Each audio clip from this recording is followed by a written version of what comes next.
Welcome to Magic Arcanum. I'm Ryan Gomez. Behind the scenes is Nicole Burdick, and we're so glad you're here because it's live stream time. Normally we'd say story time. Trying out some new opening gimmicks. I don't know, gotta keep it fresh, gotta mix it up a bit. Nicole's in the chat.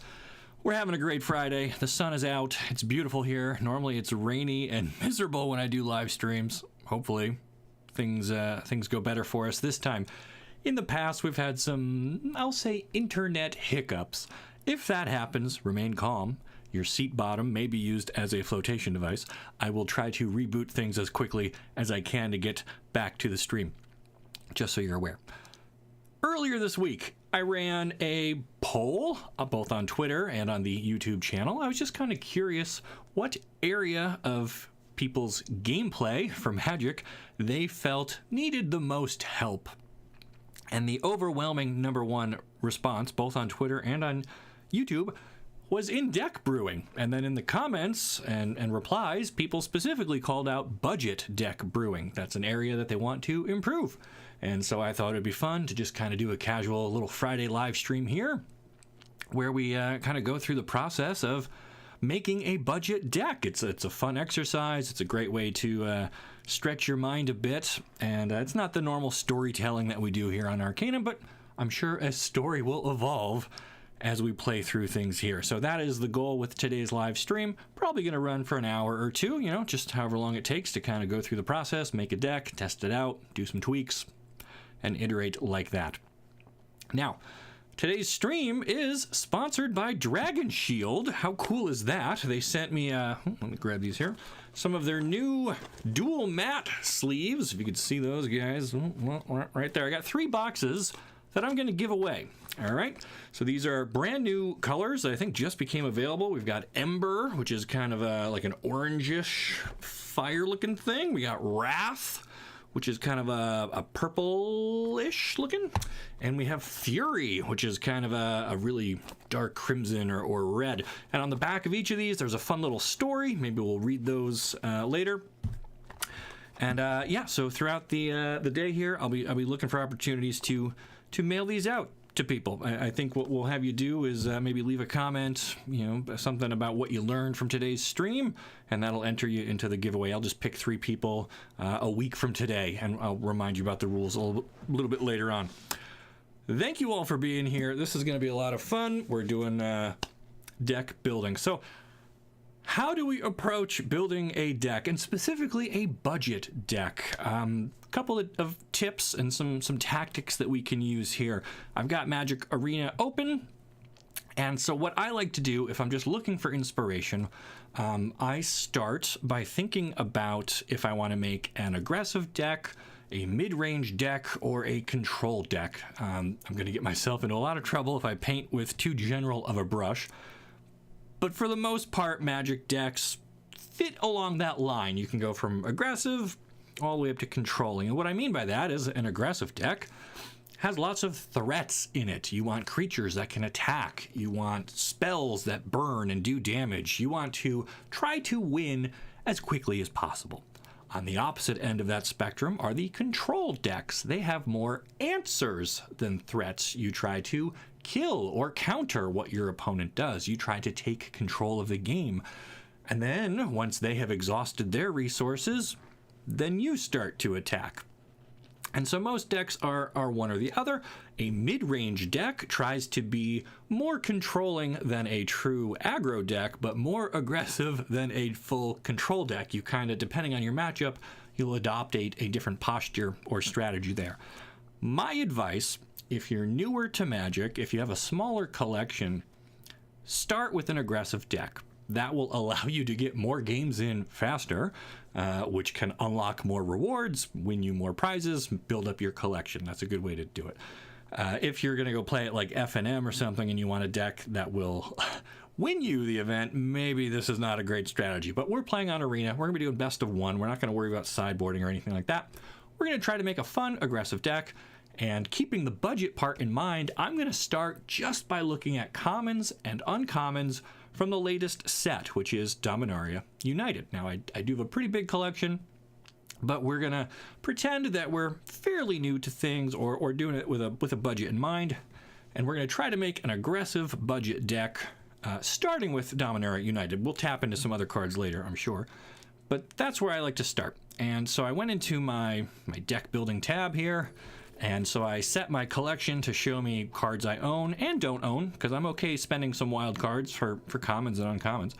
And we might add some rares later, but I want to at least make the core of the deck work as cheaply as possible. I've set the filter to just show me Dominaria cards for right now, and just uncommon and commons. And I'm going to start by looking at the gold cards. So those are cards that are more than one color. And my logic for that is that they tend to give you a little bit more value, or they punch above their weight class, as we like to say. And since mana fixing is kind of on the easier side right now, this felt like a good way to kind of tap into some of the themes of Dominaria. You got things like Domain and the Kicker and things that make use of the multicolors. So that's where I wanted to start. And then, so like I said, we are going to make an aggressive deck. And so then I want to follow what I call the rule of 9. And so the idea is you have a 60 card deck. And if I was doing this in paper, I would literally start with 60 card sleeves, and I would put them in a big pile in front of me, and then I would take 24 of those and set them aside for my lands, which I will add later once I know what colors I need. And that's going to leave me with 36 cards. Now, why 24 for lands? Just trust me on this. Really smart people have done the math. 24 is about where you want to start. We might go up, we might go down, but for right now, 24 lands aside, 36 cards or 36 sleeves remaining. That 36 divides beautifully by 4, and since you can play up to 4 copies of something, that leaves you with 9 piles with 4 sleeves in each pile. So really, when you're building a deck, you just have to pick 9 cards and then 4 copies of each of them, and you're off to the races. Now you're gonna eventually maybe go down to 3 here or 2 there, or splash in 1 or 2 of something else, but this is just a good way to kind of get the bones of your deck in place. So we want to make a 60 card deck, 24 cards set aside for lands. The first thing that we want to put in our 9 slots is what I call our win con, our win condition. What is the card or cards that are going to allow us to achieve that victory? And again, we want this to be more aggressive than passive. The faster we can win a game, the better. The less likely it becomes that someone is going to beat us with their superior collection or skill or whatever.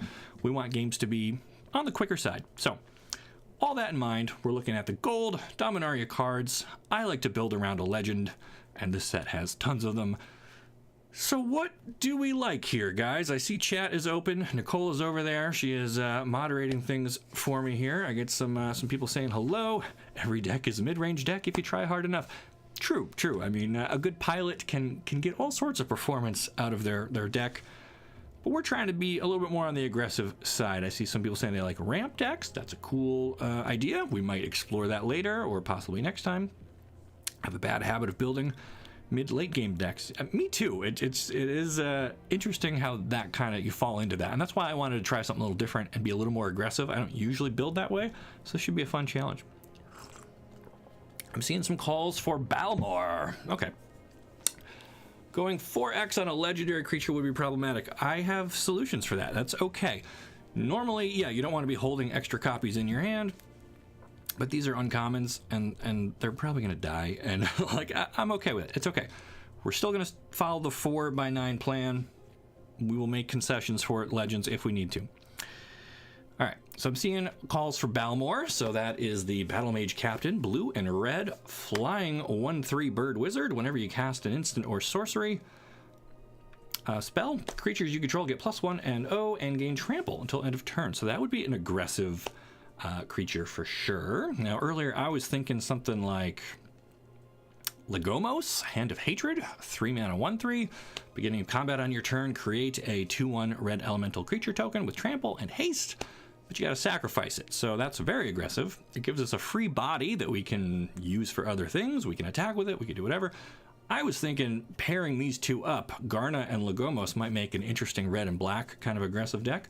But if people say they want to do a Balmor spells, we can start with that. I'm seeing Spell Sling aggro, Balmor Mirror Box. Well, that might be a bit out of our budget range, but okay, so let's start with Balmor. So let's say we want to do that. We're gonna grab our 4 copies of this handsome little bird man. Whoops.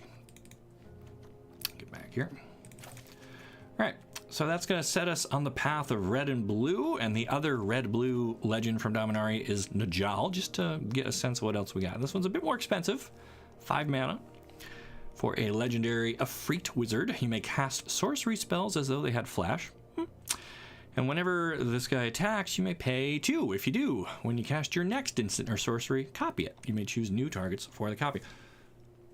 Maybe there's something there.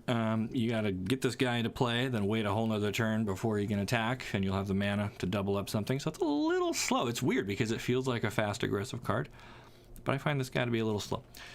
But we'll keep an eye on him. All right, so who else works great with Balmor? There is one card for sure that comes right to mind, and that is, where is he?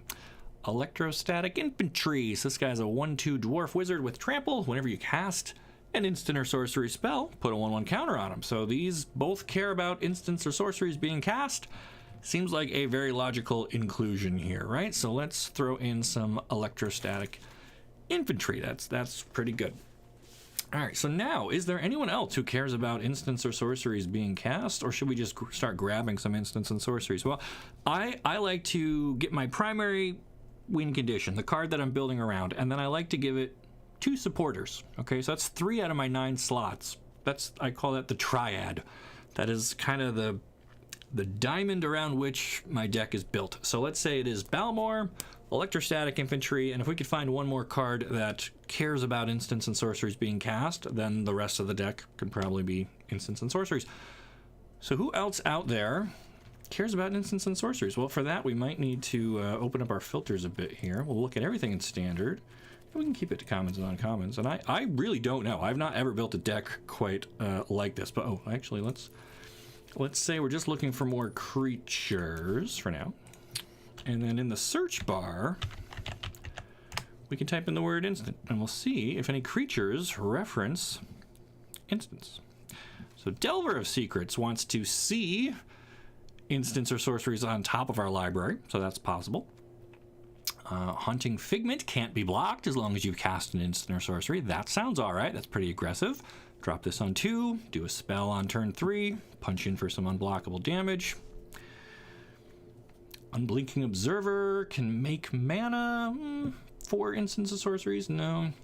Academy Wall lets us loot whenever we do an instant or sorcery. Not very aggressive with the 0/5. Micromancer can dig up a 1-cost instant or sorcery. Okay, that's kind of some card advantage there. A bit pricey at 4 mana. Okay, a Scab. Scab or Scob?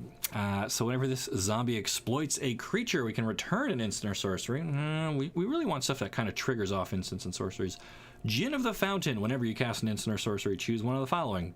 Pump yourself up, blink yourself, or scry. 6 mana, 4/4 flyer. Not on the aggressive side. So far, I like Haunting Figment best. Tolarian Terror cares about the number of instant sorceries in our graveyard, so that's a good late game finisher. So that's a maybe.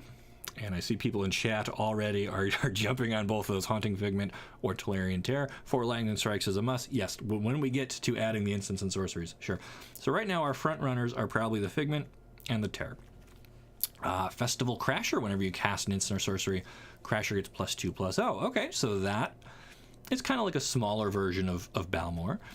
Gitu Amplifier, 2 mana, 1/2 wizard. We can kick it and return a creature an opponent controls to its owner's hand. All right. And whenever you cast an instant or sorcery, it gets buffed as well. So that's a good contender. And then the Thermo Alchemist just ramps up our damage, gets us a little bit more punch out of each of our instants and sorceries. And then there's the Spell Rune Painter, which whenever you cast an instant or sorcery, get +1/+1 till end of turn. Okay. Or Ardent Elementalist. 4 mana, kind of expensive, gets back an instant or sorcery. And then we got other gold cards. Ooh, Storm Skrillex, which makes our instants and sorceries cheaper, but he costs 5 himself. That's a bit more than I want to be doing. Okay, so those are our options. My picks are Haunting Figment, maybe the Amplifier, and maybe Tolarian Terror. What do we like best here? Alchemist or Terror? G2 with a few 1-mana spells. Tolarian Terror, though. All right.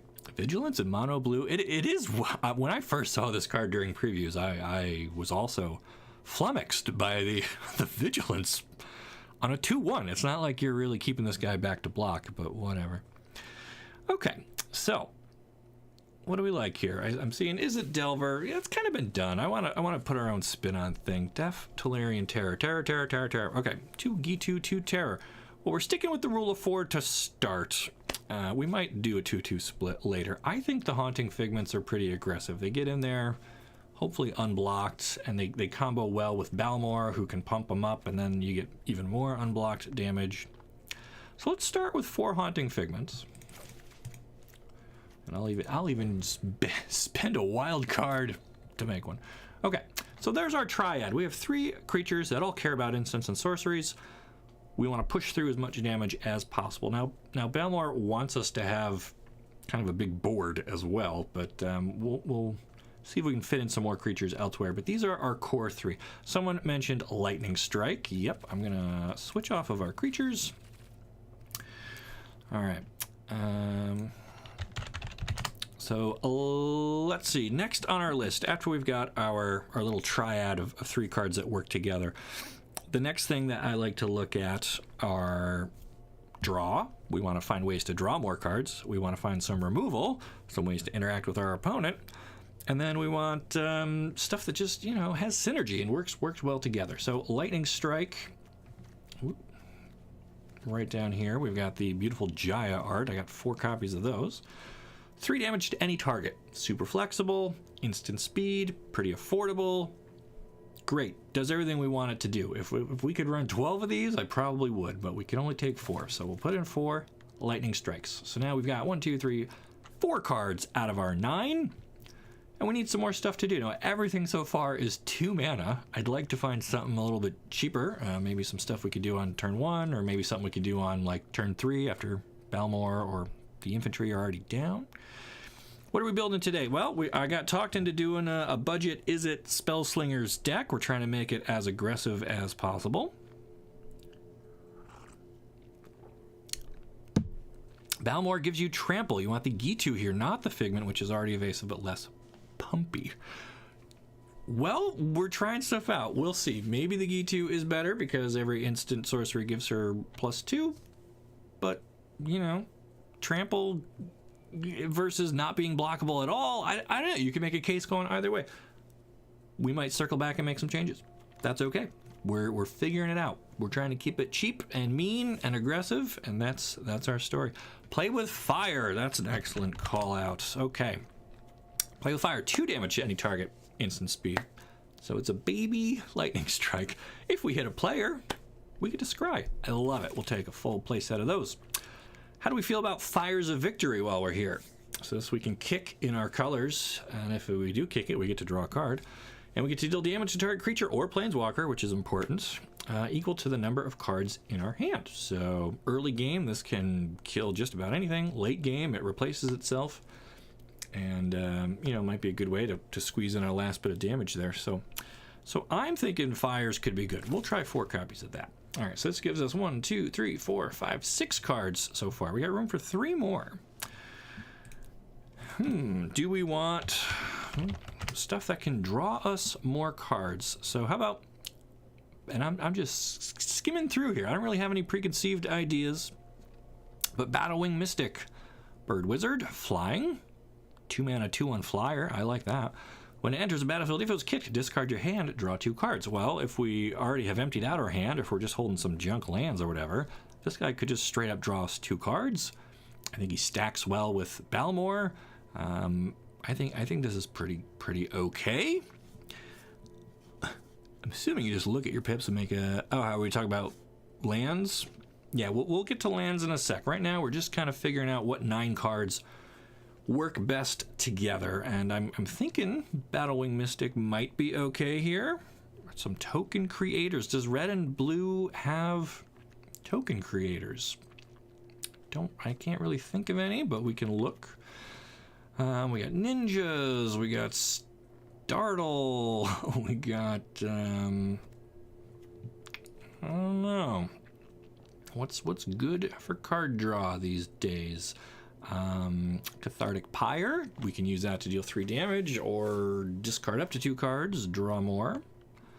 We could do Thrill of Possibility. We could do, oh, I know what we need. All right.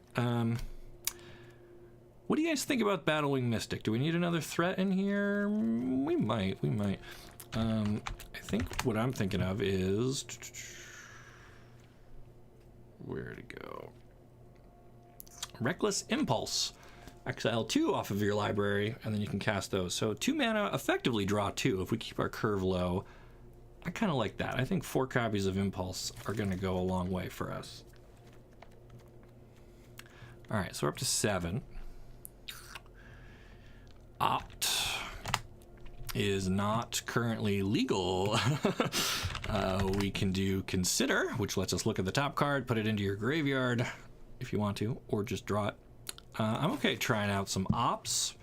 We got room for 1 more card. Do we need burn? Do we need draw? Do we need another creature? What about Impulse? It's another new one from Dominaria. Look at the top 4 of your library. Put 1 of them into your hand, the rest on the bottom. Maybe we do the split here. Maybe it's yeah, maybe I learned how to spell. Maybe we do want Tolarian Terrors. Maybe, what else? Maybe we go back and grab that G2 Amplifier. Let's try that. I like that we can kick this. That gives us something to do later with our mana. I like that we can pump it. I think it works pretty well. Let's try that. All right. So now,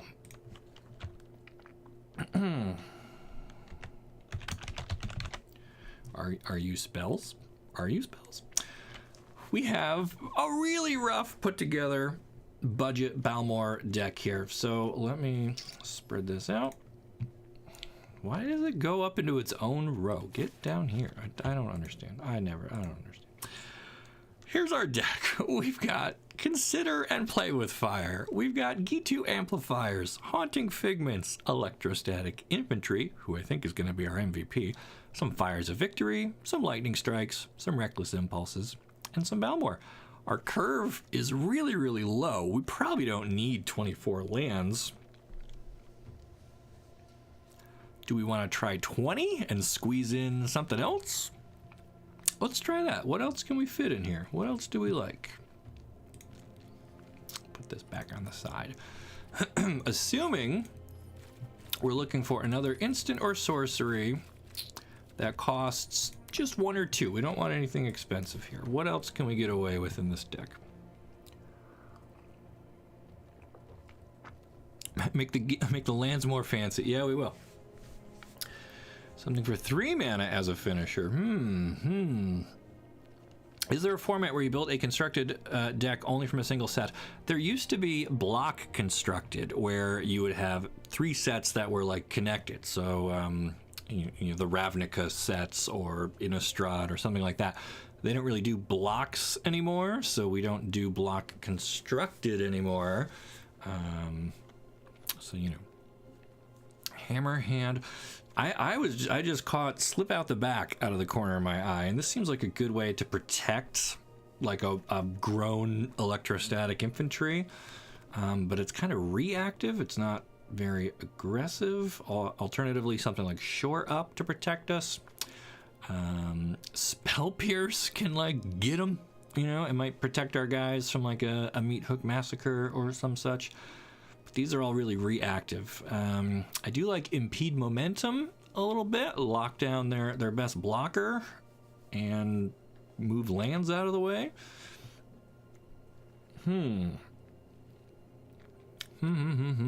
Choices. Shore Up for protection. Isn't there a fully functional deck on Arena with 13 lands? Probably. Strangle for more easy, cheap damage.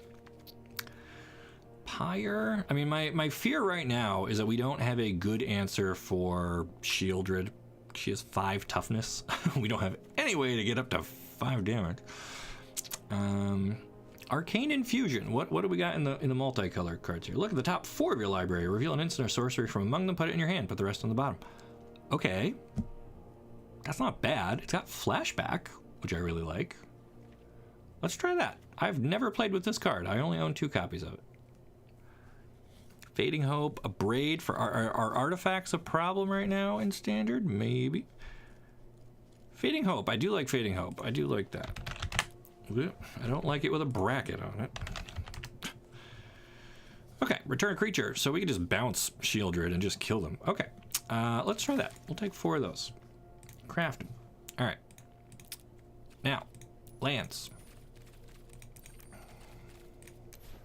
Right. If you set it to filters, you don't get your basic lands. Okay. Still don't have any basic lands showing up. What did I do? Why do I not have land showing up? Why is this?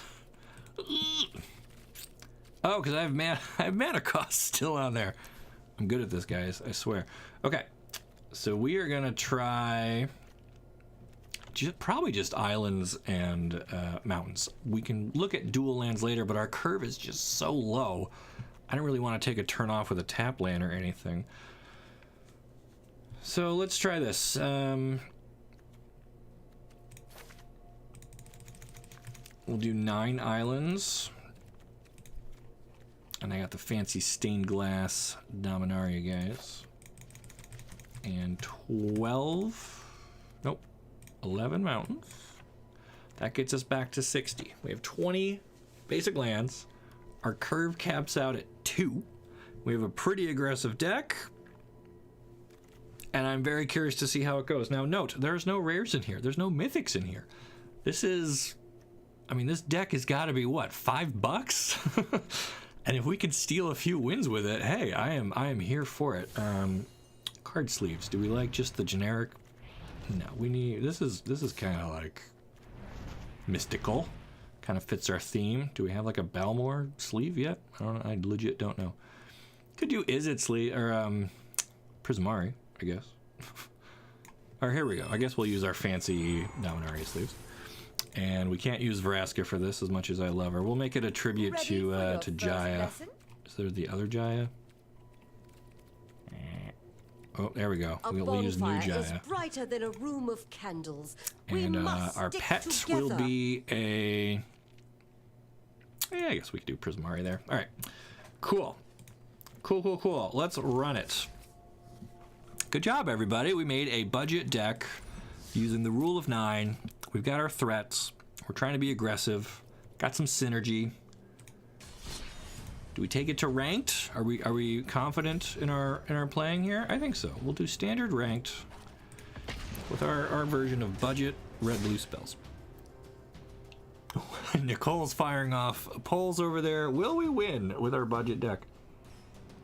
Oh.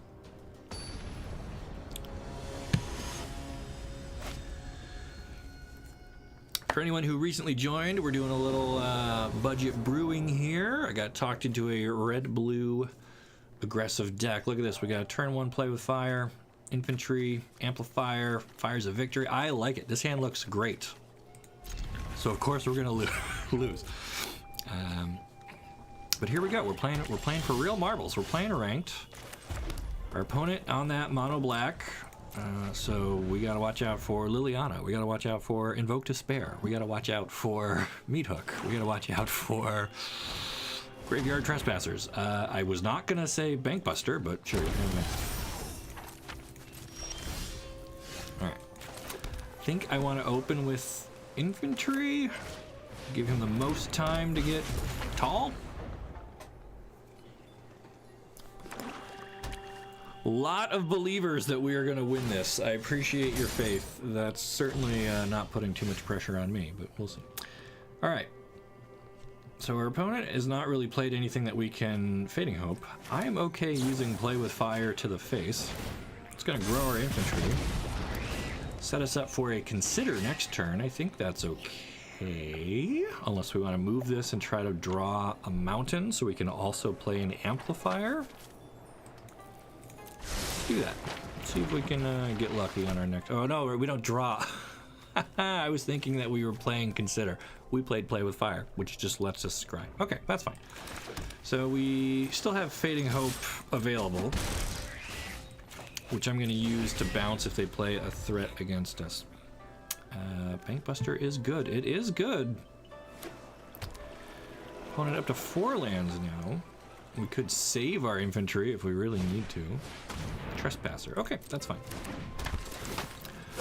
And the ward on this guy forcing us to discard a card is pretty brutal. I don't think I want to use Fading Hope just to bounce it, because then we end up down like 2 cards. But hey, they're already at 16, so we're doing great. Maybe I guess we could kill it with fires and probably discard one of the amplifiers. I don't know. Really depends what they do here. I mean, they could crew and attack.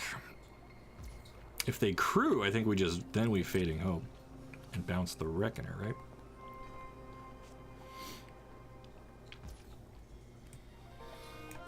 Nothing. Okay, cool. Hey, we found another mountain. And so what is the play? Do we try to burn this guy out? I guess then they would just crew in response, which then we could Fading Hope that and get in a ton of damage. Let's try that. Yeah, we're fine.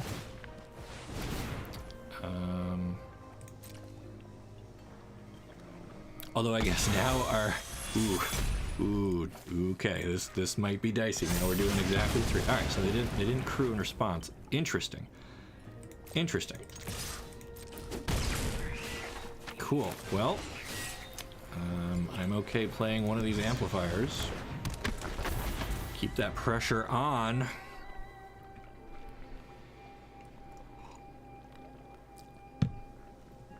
Green Cup of Luck.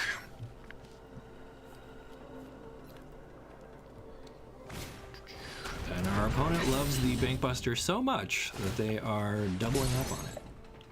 So like their hand is full of cards, but they have almost no board presence here. And look at this. We get to Reckless, which is going to grow our team while they're tapped out.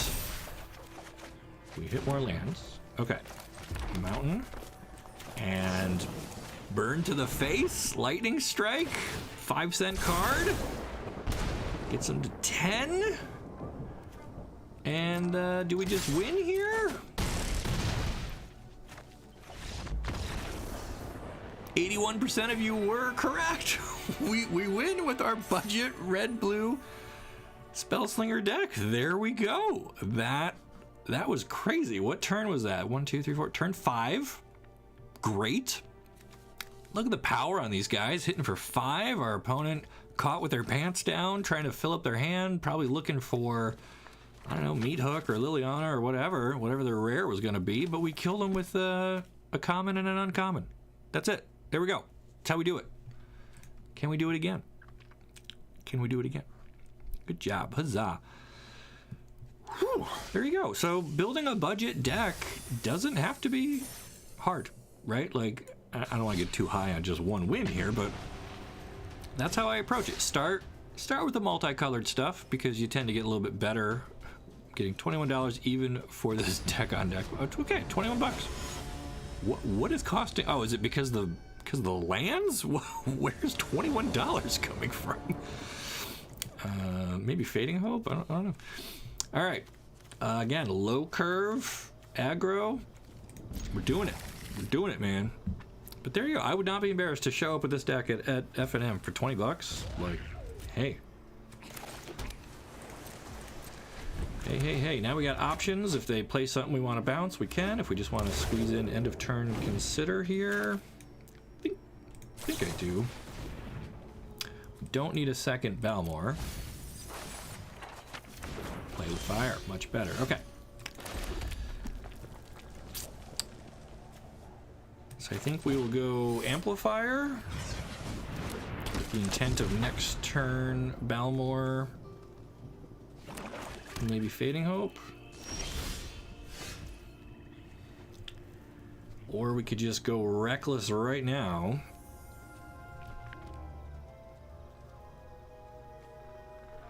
guess that's better. Let's do reckless. Pump up our amplifier. Drop a mountain. And how confident are we that they don't have a way to kill this right now? I mean, I'm all for squeezing in as much damage as possible. So there we go. And we'll keep electrostatic infantry on top. Hit them for 5 on turn 3. They're down to 13. What's the best way you guys think to go and buy a collection? I'm moving my historic Hydra tribal to modern. All right, our opponent has dropped a wedding announcement. They've got a little itty bitty baby token. I'm not really scared of that. We will play Balmor. And I think we're going to lose this other amplifier, but that's okay. We're going to throw a lightning strike to the face, which is going to pump up our amplifier. It will also get trample, lower them to 10. And they block even though we have trample. Love it. All right. Opponent down to 7 now. Mono red had to get max damage. Yeah, we could. I think we could have played one more spell there, right, and gotten more. But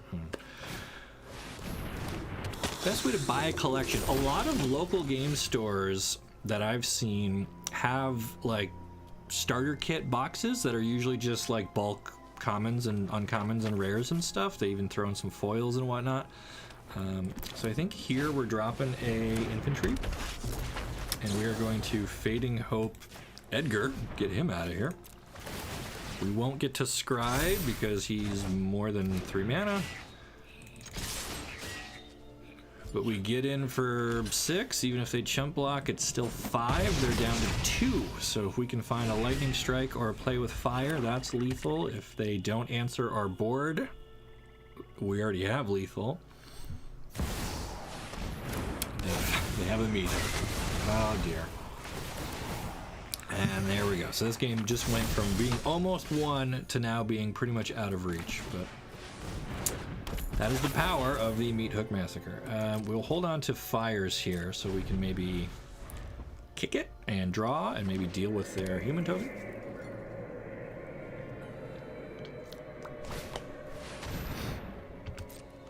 Opponent with a second wedding announcement. If Opt and Shock were legal in Standard, it will bring the cost down. I think Shock is legal, isn't it? Maybe not. I'm trying to remember where we last had Shock. We're not blocking your 2/2. Okay, so you get another token. Pair of tokens. Gross. Ugh. And we don't have enough to kick fires. So what's the best way to get damage in here? If we play this, it's only going to deal 1 damage to one of these guys. Not good enough. I guess we just have to go with the Haunting Figment. And wait it out. They find their Edgar. Well, not find it. I mean, we put it in their hand for them, but they got Edgar again. Other vampires you control get +1/+1. He doesn't have any other vampires. Opponent being pretty aggressive here. Trying to catch up to us life total wise. Leaving themselves with not a lot of blockers for being down to just 5 life. Although I guess this is about to... No, that draws some cards because they attack. Alright. We find Lightning Strike. So that's game, right? If we Lightning Strike face, then Haunting Figment can't be blocked. I think we just win again, unless they can kill somebody in response.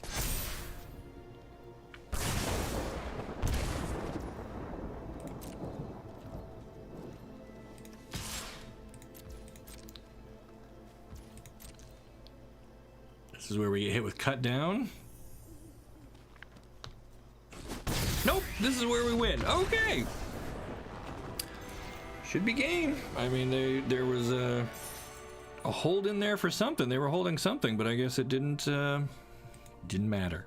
Didn't matter at all. 2-0. 2-0 with a deck that under $20. That is awesome. That is awesome. Think about what you are learning here, friends. How do we make budget decks? What kind of strategies do we employ here? What did you learn? What is your takeaway? I want you to reflect on that and then come back after this video switches from live to being a video on demand, a VOD. When it's on the channel and you can leave a comment, leave me a comment with what you learned, and then I will consider that your entry to win one of these awesome dragon shields. We got 3 boxes here to give away. Okay, so reflect on how to make a deck. Leave me your thoughts as a comment. Like this video. And be a subscriber to the channel. Those are the conditions. Okay, you gotta like the video, be a subscriber, leave me a comment. You do all 3 of those, I'll pick somebody who does all 3 of those, and I'll tell them that they've won a box of dragon shields. Okay, these are the new dual mats. They're super cool because they are colored on the back, but the inside of them is solid black. So when you put your cards in, they end up, well, here, I got one right here. So this is like one of their gold ones, I think. It's kind of yellow. I don't know how well it shows up on a webcam. So it's yellow on the back, but then on the inside, it's black. So when you put your cards in there, you don't have like that weird kind of colored frame that you get around. You know, usually they have like either a white inside or the color bleeds through to the other side. But the dual mats, super cool. Color on one side, black on the inside. Very nice texture to them. They shuffle beautifully. They're great. They're my favorite cards. Use them for every deck. And Dragon Shield was nice enough to send me three whole boxes to give away. Ember, Wrath, and Fury. And if you just want to get some yourself, I've got links down in the description that are now affiliate links. So if you shop from those, you'll be supporting Magic Arcanum as well, which Nicole and I super appreciate. Let's run our deck again. I don't think we need to make any changes yet. I'm pretty happy with how things are working. The curve is good, synergies are good. We haven't run into a Shieldred yet, or a Liliana. I sound like an algebra teacher. Thanks? I don't know. I try to be clear and precise and uplifting and wholesome and fun and supportive and... Okay, 2 lands again. We got our MVP Electrostatic Infantry, although I guess last game we should give the MVP to that Vigilant Spirit who just crushed in there for the win. Lightning Strike, love it. This looks great. We're keeping. Will we send them to Poland? Ah, great question. Okay, so I guess there's one more condition that we need to bring up. You've got to have a United States mailing address.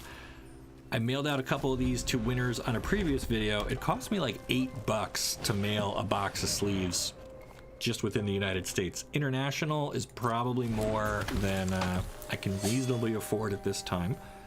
But if Dragon Shield keeps sending me stuff, and if, you know, people like it, I guess we're taking 2 here. Maybe someday I can do international. Now, you can get like a US mail forwarding address, and like you pay for the rest. Do we want a 3rd land? I think we do. You know, so it can end up in Poland. I don't have a rule against that specifically, but you do need a US-based mailing address. That's about as much as I can afford to ship to at this time.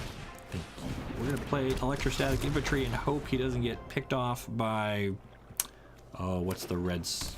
Kami's Flare or something like that. All right, they're just going to run their Ronin back out again. That's cool. Remind me of the guy in this old house when you're near. Sure. I see it. I see it. I know that show. I mean, if you look at... All right, you got me all distracted here. We're definitely playing a spell of some sort. And I guess we'll just play with fire on their face so we can get the scry out of it. Yeah, we'll keep considering. And actually, ooh, man, do we just fire off another... See, like, the sequencing on this deck is very important, and I don't think I've got that quite down yet. Like, I could have done one more just to get more damage in and maybe grow this guy a little bigger, but it's hard. It is hard to play the game and engage with chat and keep dialogue going and, you know, do all this at the same time, but we're having fun. Beautiful Friday. Appreciate you all being here. I know you can spend your free time doing a lot of other great stuff, but you're here watching a live stream on the Magic Arcanum YouTube channel. Not even on Twitch. Somehow I got you to watch a live stream on YouTube. You didn't even think you were ever going to do that. And here you are. And here we are. They have doubled up on Kumano faces. Kakazan. Okay, so I think first we're going to consider, because that's going to buff up our inventory. We don't need another land, for sure. What did I just say, Arena? What did I just say? Do we strike their face? I think we do. I just want to pour on the damage. Like, they're doing a red-white aggro thing, and ours is just hitting a little harder right now. And then, so these are going to both put 1/1 counters on whatever they play next, but we're just probably going to Fading Hope it.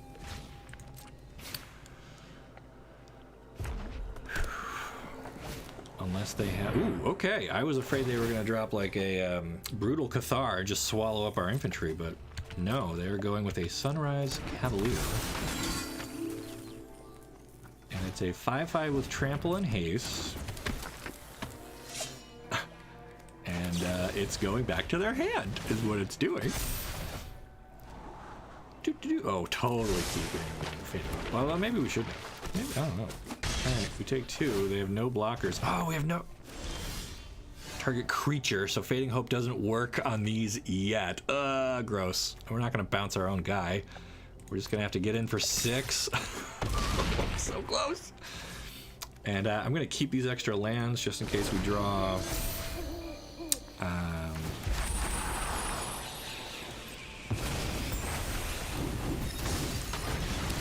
draw Fires of Victory, and we need cards in hand. All right. Make me want to reinstall Arena again. I just uninstalled it. Well, all right. Gain control of target creature until end of turn. Untap it. Whoa. You can't use our guy against us. Hey. All right. Do we Fading Hope our own thing? I guess we have to. I could take theirs. Then we would only take 8 damage. Maybe that would have been better. No. I want to find Burn so I can finish them up. So that might have been a best play again. You got me all flustered. All right. Didn't I just move that to the bottom? Are we playing the same game here? Didn't I pitch an island and then drew an island and I ditch Figment and I draw Figment and... All right, well... yeah, this is close. We went from being right on top of this to now fighting for our life. Reinforced Ronin, okay. Well, that's lethal, so we gotta block at least one of these. Why did they not play Sunrise Cavalier here? They had the mana for it. Do they have Pump coming? I mean, am I just dead no matter what I do? Was I supposed to double... They have Sacred Fire. Okay, all right. Well, they got us. That was a very, very close. Again, our deck, $20. All commons and uncommons. All basic lands. I'm not going to cry over a close game that we lost. I think the mistake was bouncing our own Warmind Infantry there. I think we should have bounced one of their guys, and then I think they would have come up a little short. Although if they were holding that Sacred Fire, I think we would have been at 2, and we probably still would have lost to Sacred Fire. I'm not sure. But let's go again. We're having a great time. For anyone who's just joining in, we're doing some budget brewing. We've got a red and blue Spellslinger aggro deck here, made entirely out of commons and uncommons, mostly from Dominaria United. And the whole thing's like $20. And we're currently 2-1. And we drew a bunch of blue. I'm fine with that. That one was very close, says Nicole. Well, thank you. No one to blame but myself, really. We are trying to decide who I sound like from TV of yesterday. Yesteryear. There's a mountain. Okay. Opponent with 2 turns of doing nothing. Is this going to be Jetmir tokens kind of a thing? That's my prediction. This is the number 2 request for help piloting the deck. Correct. So in the poll that I ran on YouTube and Twitter, Most people wanted help brewing decks. Piloting decks also came up. And yeah, so now we've built the deck. Now we need to learn how to actually play it. They turned our 5-cent common into a clue token, BT dubs, and then they ran out a bronze plate boar, which I don't think I've ever seen played in a constructed deck before. Very interesting. Do we just kill this right now? I guess. Like, right? Or do we wait? I guess we can wait, because that's an instant. We'll wait. We'll wait. Why do it now? Why not wait? See if they try to do something with this guy. Although I guess now they could have, watch, Tameo's protection, and I get punished, right? Although then I just Fading Hope it. So. Not the worst. But I don't want to take 3 damage here. I want to get this off the board. Why is this in? 3 mana 3/2 with trample? Interesting. Alright. I think we're going to consider. We need to find one of our own threats here. Fading Hope, not going to do it. Wow. Let's go again. Consider. Where's my Balmor? Where's my Warmind? I keep calling him Warmind Infantry. He's electrostatic infantry. Warmind Infantry is something else. Okay, is this guy about to get killed? I bet he is. Best thing about homebrew is nobody will see it coming. I feel like the red-blue spells deck isn't super homebrew. Like, there are versions of this. I'm sure, like, MTG Goldfish has, like, a budget spells. I mean, you know, there's a good game, right? Right. How do we get out of this? I guess we just start drawing cards. They're down to just 4 in hand. Like, here we go. Do they have more removal? They do not. Okay. All right. Well, if we can keep something on the... All right. So that explains the bronze plate boar, because it is equipment. They played Danatha, who's normally a 4/4 vigilance, first strike lifelink, but they get an equipment from the graveyard for free. So they now just get to make her into a 7/8, and that's why they're saying good game. They think that they have won. So Fires here does 1, 2, 3, 4, only 5, not quite enough to kill. I guess if we draw... Okay, so now Fires does 6 damage. And their precious Danatha is dead. And now our Haunting Figment can't be blocked. Take it. And we'll keep Play with Fire to burn out their boar, and we're doing okay. I mean, this is a little closer than I'd like it to be by turn 5, 6. What are we on? Turn 6. They have a second Danatha. Okay. Let me put an aura equipment from your hand or graveyard. Okay, they don't have any more in their graveyard, and so they just concede because they didn't get a free equipment on their rare legend. So again, budget deck takes it down. You just gotta stay calm. You just gotta have the right mix of threats and answers. What are we at? 3 and 1?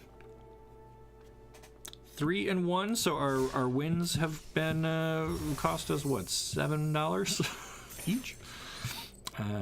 Assuming this is a $20 deck. I don't know how we came to that number. I feel like it's the full art lands, but I mean, if it's anything. Oh, rip! Opponent explodes. They can't handle the value.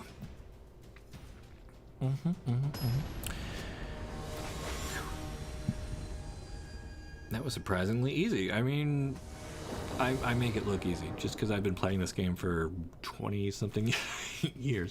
Islands, Fading Hope. Oh, this is a dangerous hand to keep, but I really don't want to go down to 6 when we're supposed to be aggressive, and we're playing first.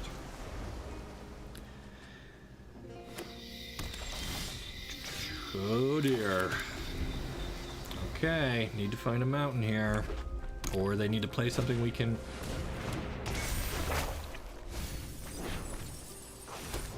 Aha! Alright, so I'm using Fading Hope to return their token, which lets us scry, because its mana value is 3 or less. We now have a hand full of red cards and just 2 islands. We're gonna lose to our own deck. Our opponent on Jund, red, green, and black. Wow. Wow. This hurts. Opponent gets to flip Teachings into a 1/1. These days they let anyone be platinum rank. Come on, come on. Yep, I guess we're gonna try and bounce this thing now. Although then they can just Lightning Strike, no. How deep do we have to go? We're 11 cards in. We've only seen 2 lands. And they're both blue. It's okay, it's okay. Believe in the cards. Believe. Time to add budget dual lands. So the budget dual lands all come into play tapped. And since our deck is like 1 and 2 mana spells, I really am hesitant to put any tap lands in here. Okay, this is just comedy at this point. We will discard. Guess we don't need 3 of these guys. I mean, I don't know. Does that help us or hurt us? And like if you draw those late, they don't really do anything to their tap. If you do them early, they don't let you play to curve. Okay, so our opponent's gonna Cruelty of Gix and bring back their Workshop War Chief, and they're gonna make us discard one of our. Oh wow! All right, good game. We're not gonna. My bad. Should have mulliganed there. I guess I thought we would draw out of it with our 2 islands, but shock lands aren't cheap. Shock lands are also not in this format right now. We're doing standard best 1. So we don't have the option for shocklands. I think we're still doing all right. We're what, 3 and 2. We have a positive record with our budget deck. Is this the Art of Deckbuilding? It is. We made earlier in the stream. We made a brand new red and blue deck, and I think we'll do maybe 1 or 2 more games with this, and then we might try another one just because we can. Here we go. Here's the inverse of that coin we just had, but I like this a lot better. Red, and red. Let's do it. We draw red, opponent is dead. That's our new saying here. Standard, get me again. Yeah. Well, standard is built for that, right? It's supposed to be the most accessible, budget-friendly way for players who are new or have smaller collections. And so that's kind of where I want to put the effort in today, is making some standard budget decks just to show how it can be done. Opponent on the green-white, probably sagas or auras or something here. I guess we could try an infantry. Yeah, so that's what we're doing. We're trying to do nice, cheap, standard deck that anyone can put together, even with a small collection. I mean, I had most of these cards, but if you get wild cards for them, this is a problem. This is a problem. Everything is a problem. Okay, all right, we have no board. Plenty of lands.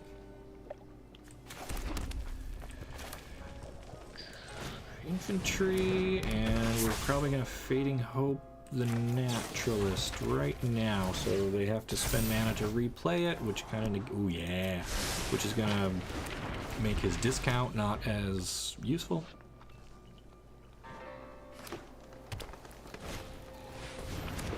Finally hit Historic Diamond yesterday, right before reset. Hydra Tribal, wow.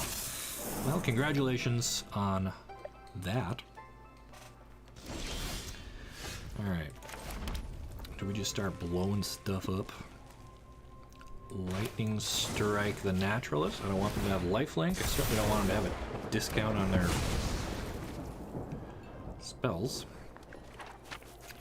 And then, oh man.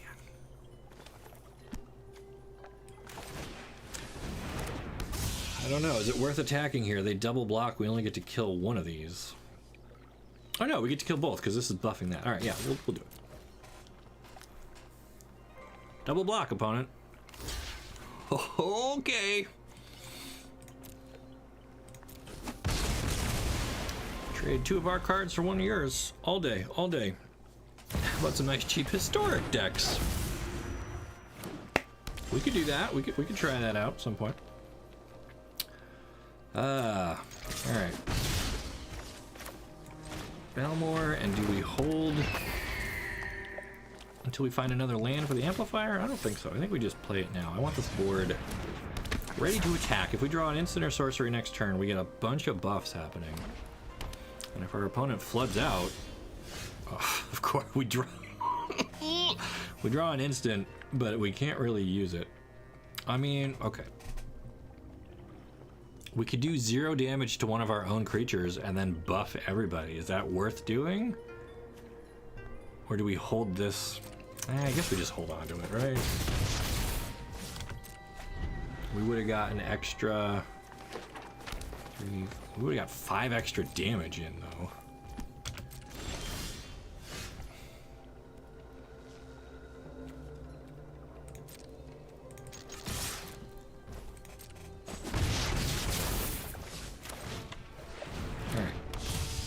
Next turn, we might end up Fires of Victoring ourselves to do a nice big team pump here. And our opponent is already scared. They know not to mess with our budget deck. And again, look at, they're playing like a mythic. Okay, they got rares in here. They spent money on their deck, and we did not. So what are we, 4-2 now? Or 5-2? I've lost count. I can't hold all these wins. Arena's just throwing money at me. I get some mastery orbs. It's a good time. Good Friday. Doing great. Doing all right. Nice win. Thank you. Should we do one more with this deck? I think we'll do one more, and then we'll try and build something else. We'll just you know, scary board, big win. I think our opponent made the mistake of double blocking, which let us kill 2 of their things with our 1, and after that we had them. Had it. Day-night mechanic took me a while. Always forget which required no cards played. Yeah, the day and night thing. I get caught up on that too. It's not easy to keep track of, and then it's worse when like the board is clear and the thing still you gotta keep track in case you play somebody who cares about it being night or whatever. Okay, so we have 2 islands and a bunch of red cards. Did we learn our lesson last time? Yes. So this is better. This is better. Okay. I think I might toss one of these lands back, though. Right? We don't need two islands, because we're going to find more with the impulse and the consider. All right. Let's try out the Rakdos deck idea. I agree. I want to try that one, too.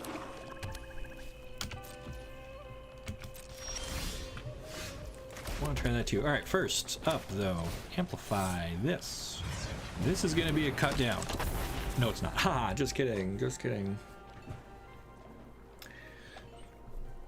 All right, opponent with the D&D swamp,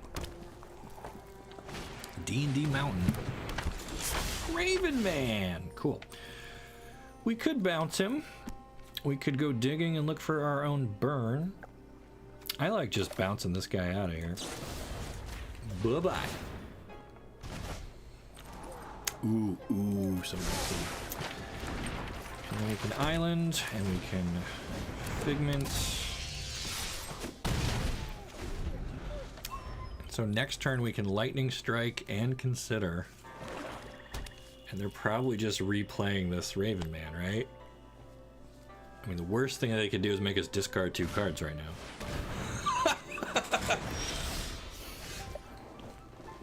Sure, opponent. Sure. Okay. So do we just throw lightning strike at the face and keep the pressure on? Probably.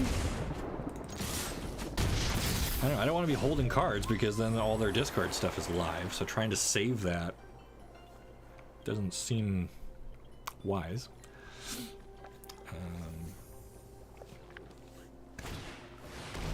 Okay, Fable of the Mirror Breaker, sure. We draw another amplifier.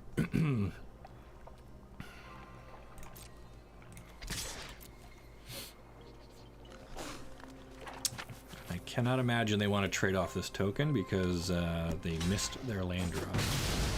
But they do! What?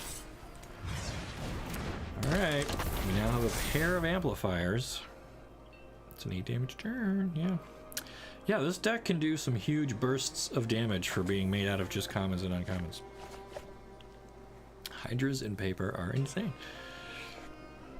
I like hydras. They're one of my favorite creatures. I don't think they get as much respect and attention as like dragons and angels and demons and sphinxes. There she is. All right. Something suspicious is But going what do you on. do here, opponent? And Make for once, each of us it's not my discard? fault. No, you make me give up a Haven't you creature, ever and heard now of this one personal just gets to space? kill you. So you traded your Liliana. Oh man. Or do we do 6 to the face and leave Liliana alive? No, because then they play Raven Man, and then they tick her up, and then they get birds, and I think I just want to keep her dead. Okay. Oh, that's All right. my cue to leave. That was a tough decision. It might not have been the right decision. Maybe we were supposed to get them down to 3 and then draw another lightning strike. And this is fine. These don't even work well together because it's not like they're gonna copy their... Okay. Well.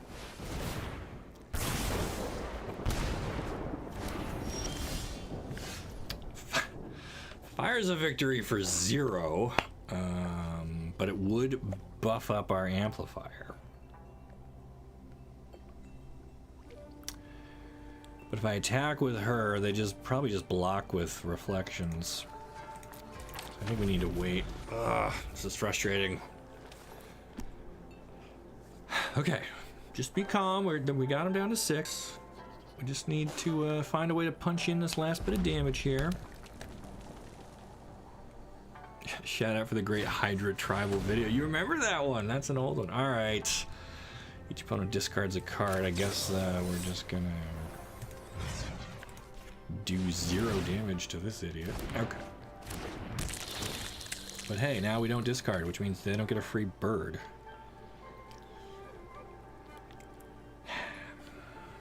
All right, mustache, do your magic thing. Make an... What?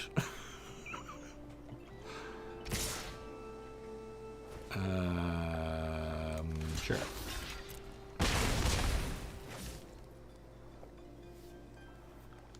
Okay, here, this is where we draw a basic land. Ooh, impulse. I like that. Give me 2 more cards, please. Fires and Fading Hope. So do we bounce the beetle, which gets us to 5? And I don't think we want an island on that. All right, opponent to 1. Can we do it? Can we do it? Can we do it? Can we do it? Can we do it? Can we get it? Can we get it? Are we gonna win it? Are we gonna win? Opponent is at 1 life. What happens next? They make us discard nothing. This is so close. This is our budget red and blue deck. We're trying to... Oh, they hit. We're down to 14. We need to draw not a land, but we draw a land. Because this game hates me. Okay, I gotta play again. Alright, well, we don't want to be forced to discard this. Although fire... Oh, no. We can just, okay. Play fires. Deal 1 damage to a creature. Attack for the win? W for win, or V for victory. Or, walrus mustache.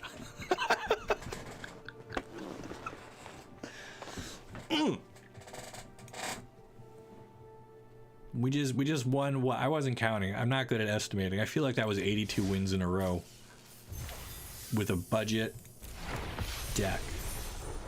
Let's look at it again. Let's look at our baby.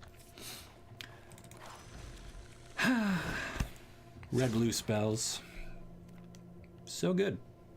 So good. And it was cheap, right? You could upgrade this. You could put dual lands in here. We don't need them. You could put rares in here. We didn't need them. You could put mythics in here. Didn't need them. we just had just the right mix of threats that could push through a bunch of damage. Good call on the G2 amplifier. I agree that was good, but I will make the case Haunting Figment also put in work. It was a little column A, little column B. We had our cheap spells. We had some draw, we had some removal, we had options for kicker on things like Fires of Victory and the Amplifier. So it's deceptive because it looks like it's just all 1 and 2 mana spells, but we did have some option for late game big pushes there. It didn't really come up. We just won before our opponents could get their engines running, their games happening, whatever. So there you go. To recap, today's all about brewing decks. In response to the poll that you guys were kind enough to fill out for me, brewing decks was something you wanted help with. This is one way to do it. We started by looking at our gold cards just from Dominaria, because that's what I've been opening lately, and I had some cards in my collection. Your collection might be a little different. That's okay. We're going to do this again. Probably end up with a wildly different deck, although I suspect some of the red cards are going to be the same. But there you go. I mean, this is 20 lands, and you don't have to use the fancy stained glass ones, although if you want style points, you certainly will. And then just common, uncommon, uncommon, common, common, common, uncommon, uncommon, uncommon, common. And we won certainly more than we lost. What was the final score there? 6-2 or something? I mean, that's good. That's good. I would not be embarrassed to show up at game night F&M with this deck. We did fine. We did fine. Can we do it again? Can we capture that lightning in a bottle a second time? For anyone who's just recently joined, we're doing budget brews, and I'm doing some giveaways. Let me go over the rules of the giveaway again. Okay? Today's stream, sponsored by Dragon Shield. They make card sleeves and other things, binders, deck boxes, the whole smash. But today it's all about the sleeves, specifically these guys right here, the dual mats. How big can I, how close can I? There we go. No, there we go. You see him? You see him? You see him right there? There you go. They gave me 3 boxes to give away of their new colors. We got Fury, which is kind of a crimson red. The glare is killing me. We got Ember, which is like a nice orange, perfect for pumpkin spice latte season. And we've got Wrath, or Wraith, I guess it would be. Wraith. I can read good. I majored in communications. Wraith, which is like a nice dark purple, kind of a very warlocky, kind of a regal color. I'm going to mail these out to 3 people who are watching this video. You can watch during the live stream or watch this as a video on demand after it goes live later. I don't really care which. Here's what you got to do. Watch. Like the video, hit that little thumbs up button there. Subscribe to the channel if you're not a subscriber already. And then leave me a comment anytime between today and next Friday, which is what, October 7, I think? Check my math on that. A week from today. Leave me a comment with what you learned from this video. Is it how to make a better deck? Is it how to dive into your collection? Is it how to stack your triggers correctly so that you can kill your opponent with Balmor triggers? I don't know, whatever. Tell me what you learned. Engage. Be there. Be present. Talk with me. If I pick you as a winner, you gotta supply a United States-based mailing address. I'll drop one of these in the mail, ship it right to you. I might even throw in some other extra goodies if I'm in the right mood, which, I always am, because I'm a happy guy. So that's that. Okay, let's do this again. We'll make another deck from scratch. Here's a select format. Well, I'm still gonna do standard. I saw the request for historic. That's a bit overwhelming for today's video. We're gonna keep it at standard. We'll do historic some other time. Okay. So what I like to do is I go into my filters. I got my massive collection here. I want to start with just Dominaria United. Again, that's the newest set. Lots of exciting stuff in there. I like to look at the gold cards first because you tend to get more value out of those cards. They do more stuff. It's easier to build around them. And then I'm going to set this to just the commons and the uncommons, and I'll show cards I don't own. Okay. So, when we started this off earlier, I kind of scrolled over to the gold-framed characters, legends, whatever. How much time will we have to write the comment? I guess I don't understand the question. You have a week from today. I will pick a winner next Friday. So Saturday, Sunday, Monday, Tuesday, Wednesday, Thursday. Next Friday morning, I'll pick some winners. I will comment on your comment and tell you that you have won, and I will ask you to email me your shipping address. Then within a day or two, I will head to the post office and ship your sleeves out to you. That's how this works. Okay, so we looked at all these. I did a deck for Ellis, so I'm not particularly excited to do that one again. And I've done a deck already for Baird. You can find both of those on other videos on the channel. And the Queen was also in Baird's deck, so I don't really want to do any of those.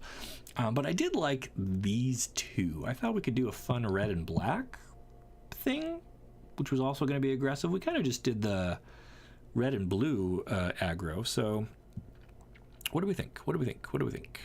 Should we try a Lagomos Hand of Hatred? Almost sounds like Gomez. So I feel a particular kinship with Lagomos. Also, is he bald? Is he bald? I can't really tell. Oh, that didn't zoom it in at all. I'm going to say this person is bald. So, you know, we are practically twins. Okay, so let's read this card. It's a legendary human shaman for 1 black and a red. You get a 1/3. At the beginning of combat on your turn, create a 2/1.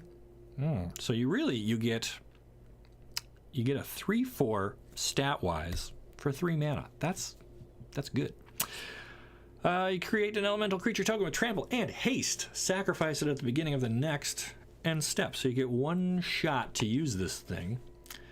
And you can attack with it. You can sack it to other stuff. You can, I mean, I don't know. We'll see.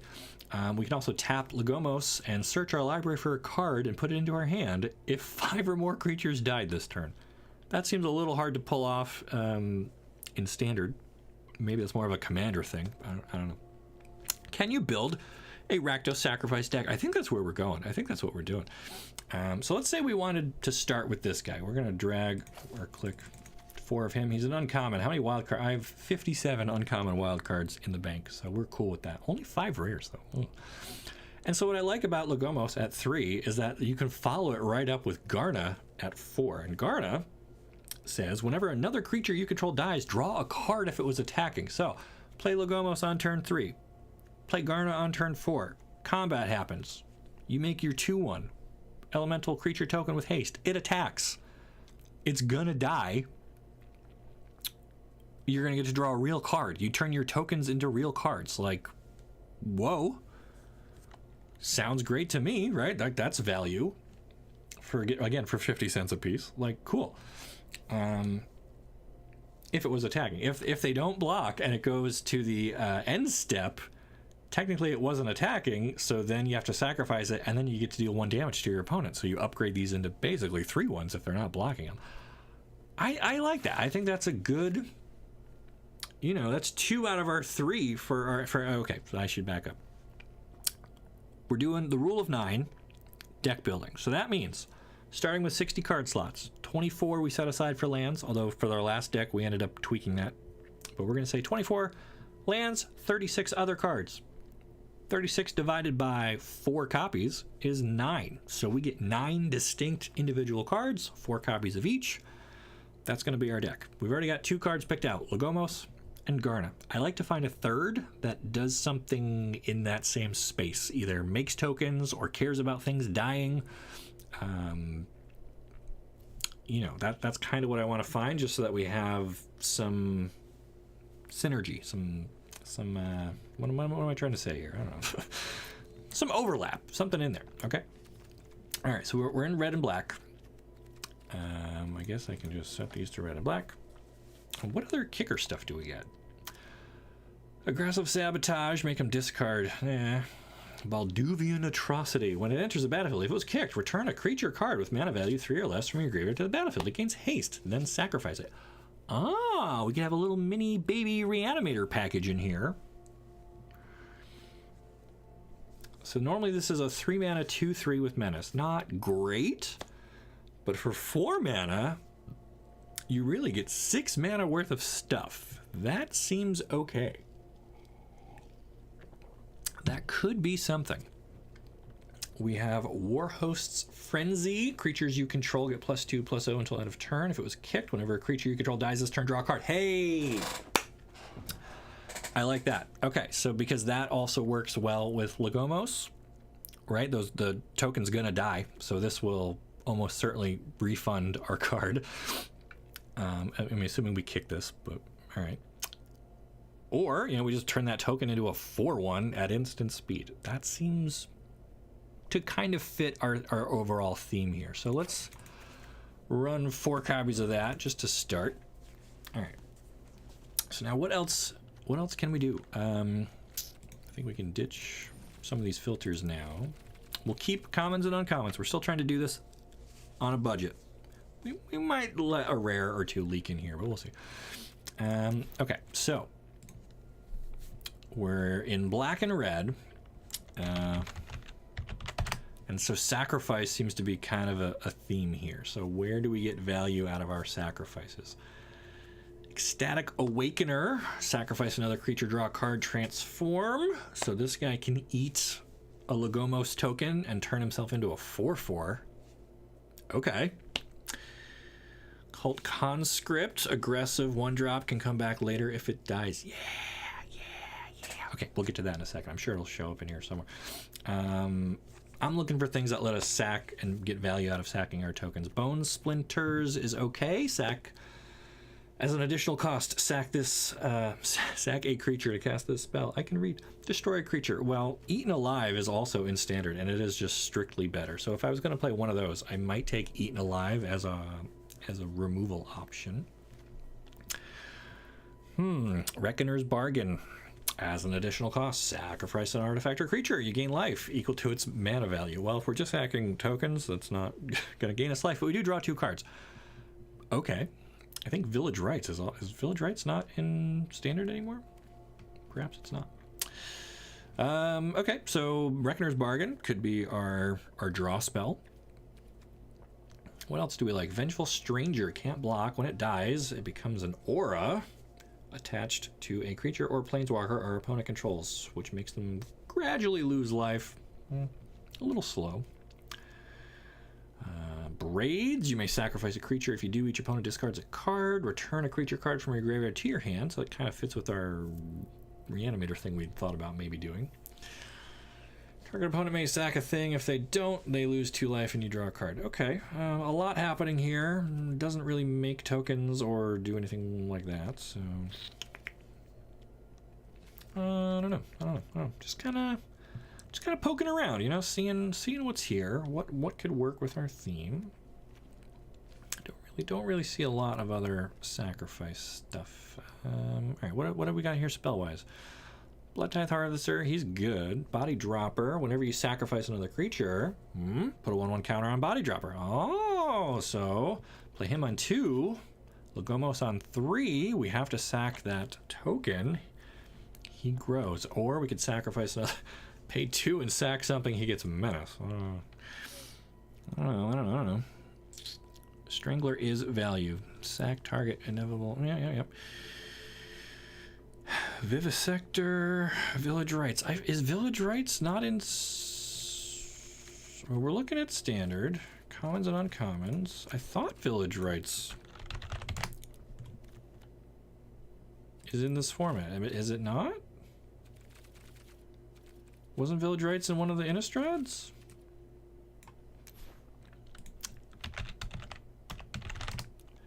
Does not appear to be. Does not appear. Anything make tokens? Doomed Dissenter.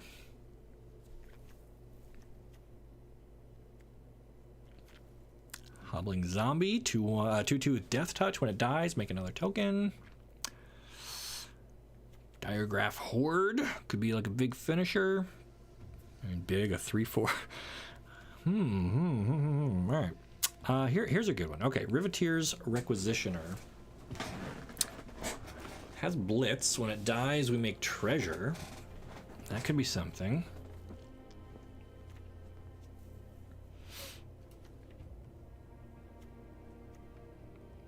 Hungry for more. We can make tokens. with trample, lifelink, and haste. They have flashback.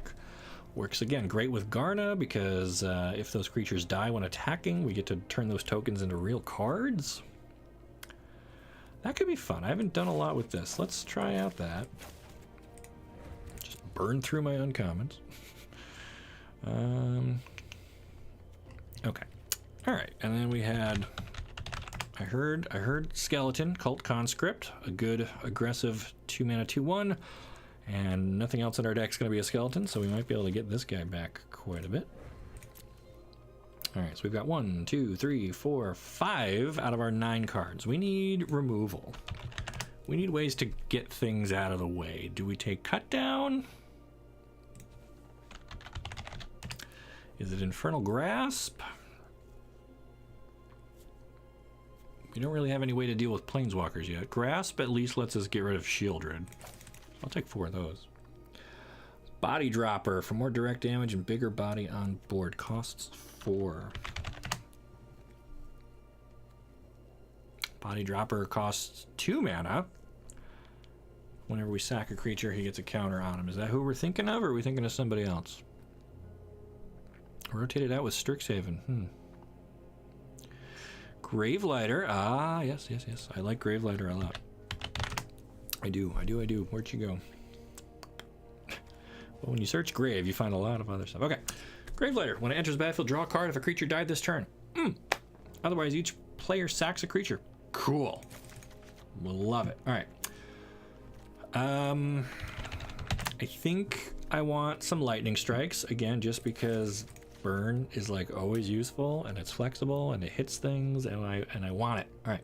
So we have 4, 3, 3, 3, 2, 2, 2, 2, 2. Cult Conscript. 1, 2, 3, 4, 5, 6, 7, 8 cards. 8 out of our 9. What are we missing? We've got our Triad with Garna, Lagomos, creatures you control. I wish we had ways to make a few more tokens or small bodies. How else can we go wide? What else makes tokens? Does anything make like 2 tokens? I need like Krenko's Command or something, right? Exhibition Magician makes a token. Seems pretty weak. Not gonna lie, don't want to play that.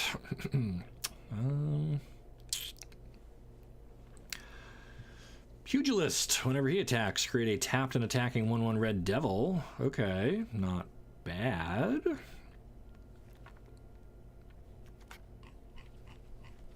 Where's like Rotten Reunion? Exile card, create a zombie with Decayed. Whenever 1 or more non-token creatures die, create a token only once.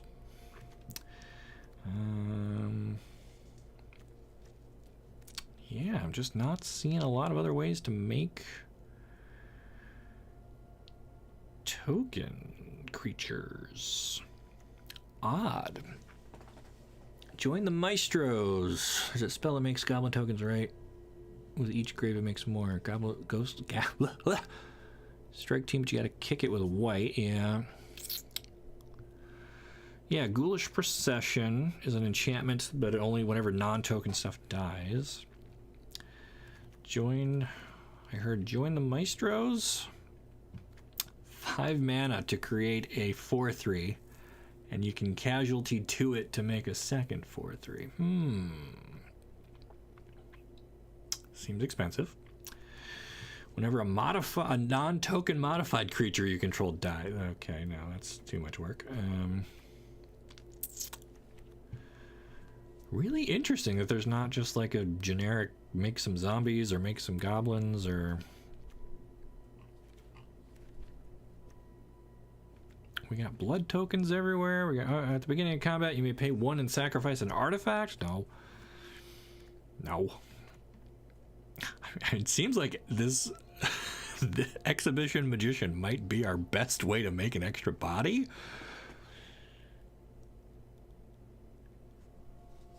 What about Obnixilis? Okay, well that's a mythic. I'm trying to keep this one budget-ish. I'm not opposed to to that.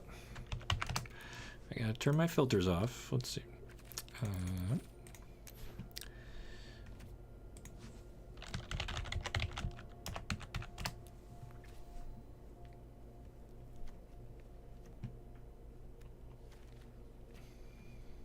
think I own it. There we go. I got 2 copies of him. Alright, each opponent loses 2 life unless they discard a card. If you control a demon or devil, he can make a 1/1 devil. I don't think that's worth mythics for our deck. I just don't think so. So what else? What else do we want? What goes in our... Maybe we just need like another good aggressive creature at like 1 or 2. Let's try it. Let's not focus on tokens. Let's just find a cheap creature in these colors, please. And I mean, I guess it can be any rarity.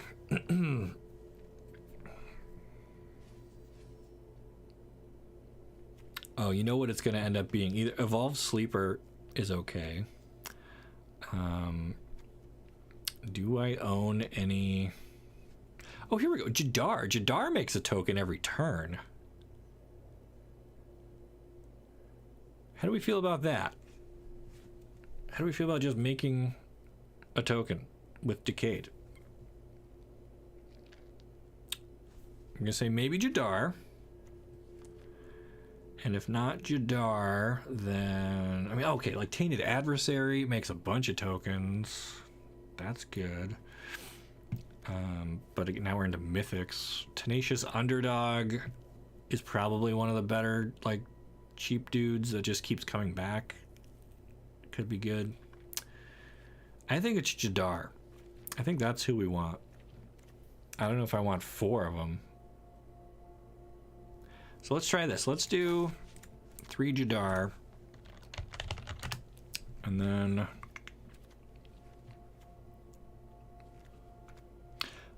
maybe just 1 of these Awakeners? I think so. All right, we'll try something like that. Okay.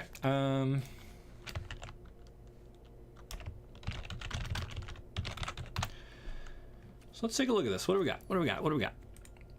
We've got... Why does it... Do anyone know why it does this? Like, it can't just make a flat sandwich? We've got some Cult Conscripts. We've got an Ecstatic Awakener. Now, normally when you do Rule of 9, you want 4s of everything. Jadar, I don't love having 4 copies of. We're going to try just 3 of him for now and flex with an Awakener. We got some removal. We got some burn. We got a little bit of life gain happening here with some trample, hasty lifelink tokens. We got Gravelighters. Warhost Frenzy. Probably don't need 4 of these either. So that might be one of the first cards we end up changing. Lagomos I like, and Garna I like, and we're probably about right with 24 lands because these get a little expensive. You have draw on the search bar. Oh, it's because it's showing me within the deck what cards say draw. I get it. Thank you so much, Aiden the Poet. That is very helpful. Okay. Okay.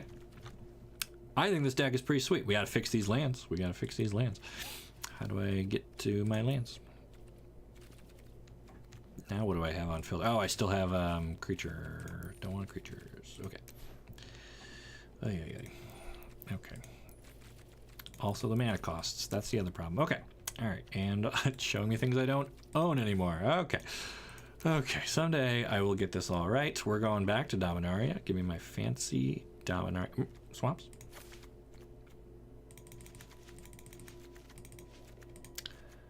12 of those. 12 mountains. Nicole, get a poll ready. Are we going to win our first game with this or not?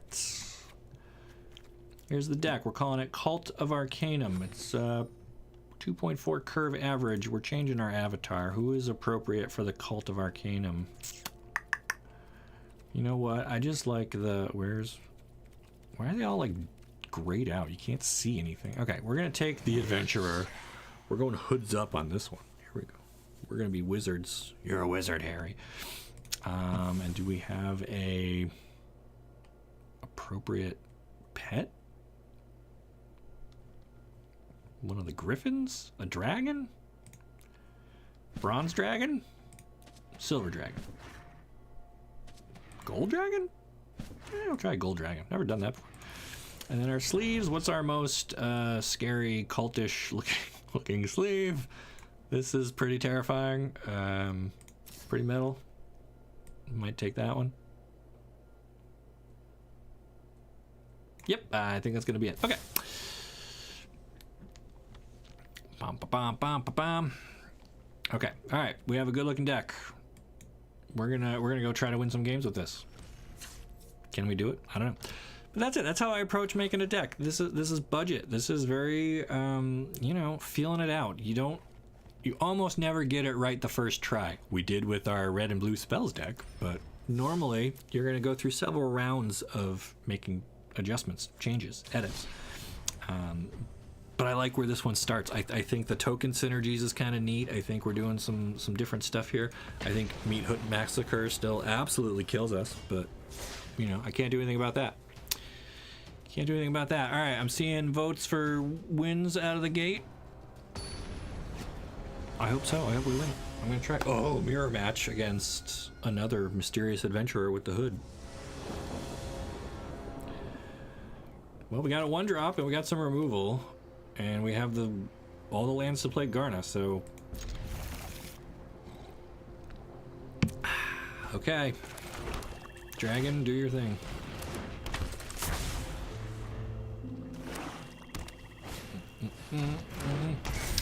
Opponent with an Okiba Reckoner raid. I've not seen that in a while. We picked up Cult Conscript. Perfect, perfect. And I like that we can even sack him to the Awakener, draw a card, make a 4/4. They have their own conscripts. They have double conscripts. Ah, man. All right, so do we attack for 3 or do we upgrade this? Sorry, little skeleton buddy. We'll get you back later. Yeah, I'm already feeling like too many frenzies. We don't have enough token makers. Don't trust this one as much. Oof. Try more Rakdos next time. You guys are killing me. You're killing me, Smalls. Alright. Well, I don't think our opponent's going to Meat Hook Massacre anytime soon. They're just going to wipe out their own board. We're up to 4. Do we drop a Garna? Yeah. Or do we start thinning out their ranks? No, I mean, we're here to do this, right? This is what we want to do. Garna, we get to be aggressive. We get to attack. They take... Oh! So we gotta be careful, because whenever another creature we control dies, we're gonna exploit a conscript. Draw 2 and lose 2. Hey, if you don't have Shieldred in play, that is okay with me. $12 deck and paper. This one is? This is cheaper than the red and blue one? That's crazy to me. Alright, they have a 3/2 Death Touch. I don't really want to attack into that, so... we just kill that. Would have liked another swamp in here somewhere. We could Warhosts Frenzy to get +2/+0. If they don't block both of these, we win. If they double block, I think I'm okay with this. I don't necessarily want to upgrade that to 6 damage. We get to draw anyway, right? And it's another frenzy. Yeah, all right, too many frenzies. I think too many frenzies. 4 is too many. Liliana, gonna make us sacrifice our only creature. Unfortunate. This is my home, and I don't appreciate it when people touch my things. Yeah, you got us. Ah, one of your friends I don't have the to swamp leave. to bring back my Skelly Man.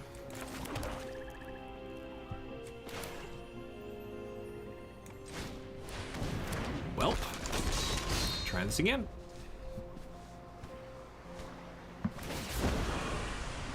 Hey, guess what? I don't even need this card. I want to discard it.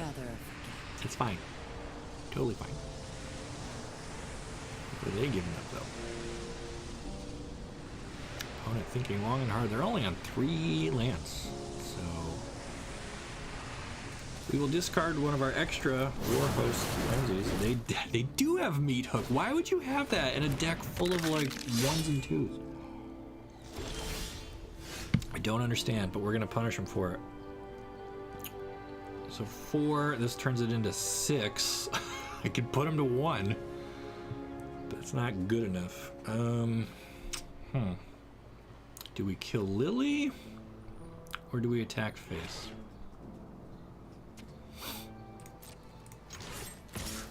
Guess we just kill Lily. Sorry, I'm not interested And in dying then- today. Here's what I want to do. We're going to kill their conscript so that we can play Gravelighter, which will now draw us a card. And I guess, well... Yeah, I'll just keep that in case they play Liliana again and make us discard.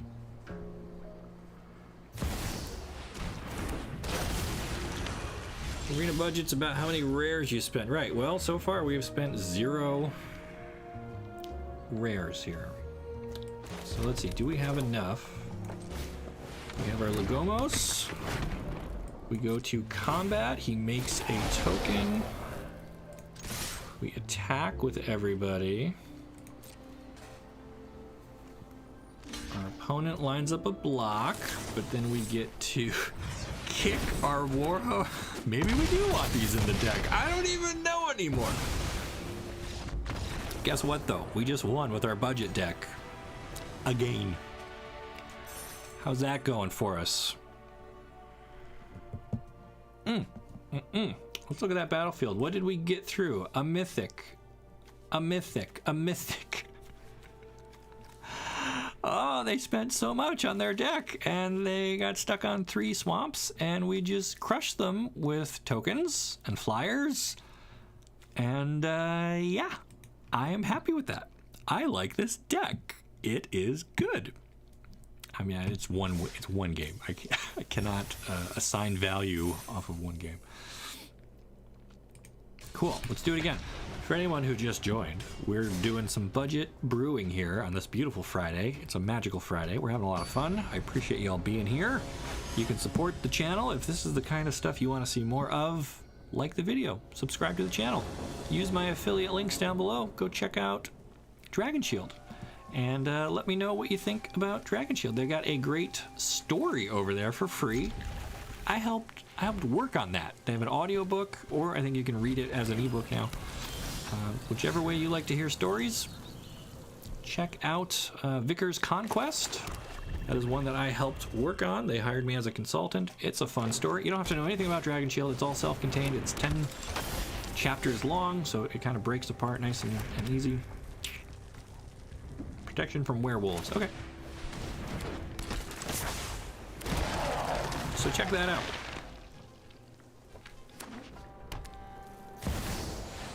Wow. Right on time.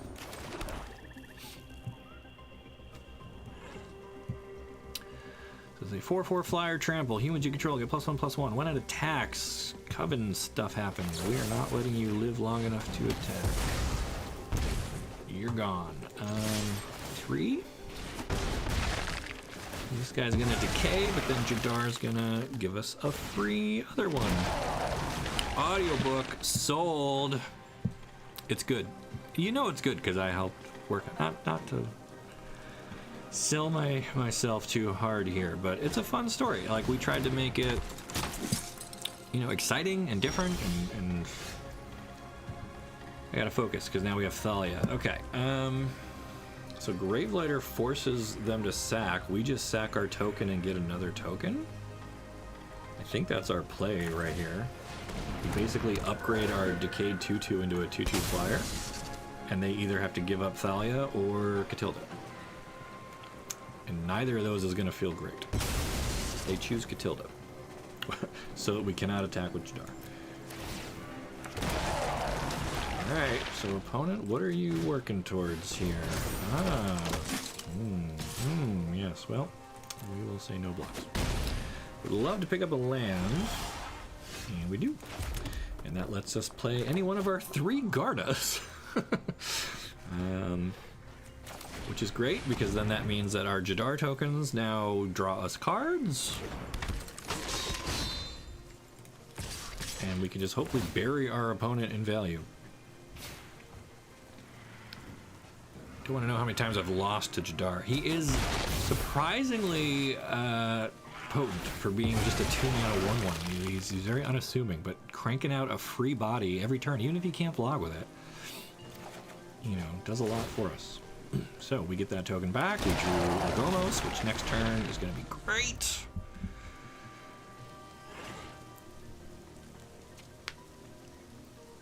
I mean, they get a free attack with Thalia. We can't realistically block her, so they do nothing. Okay.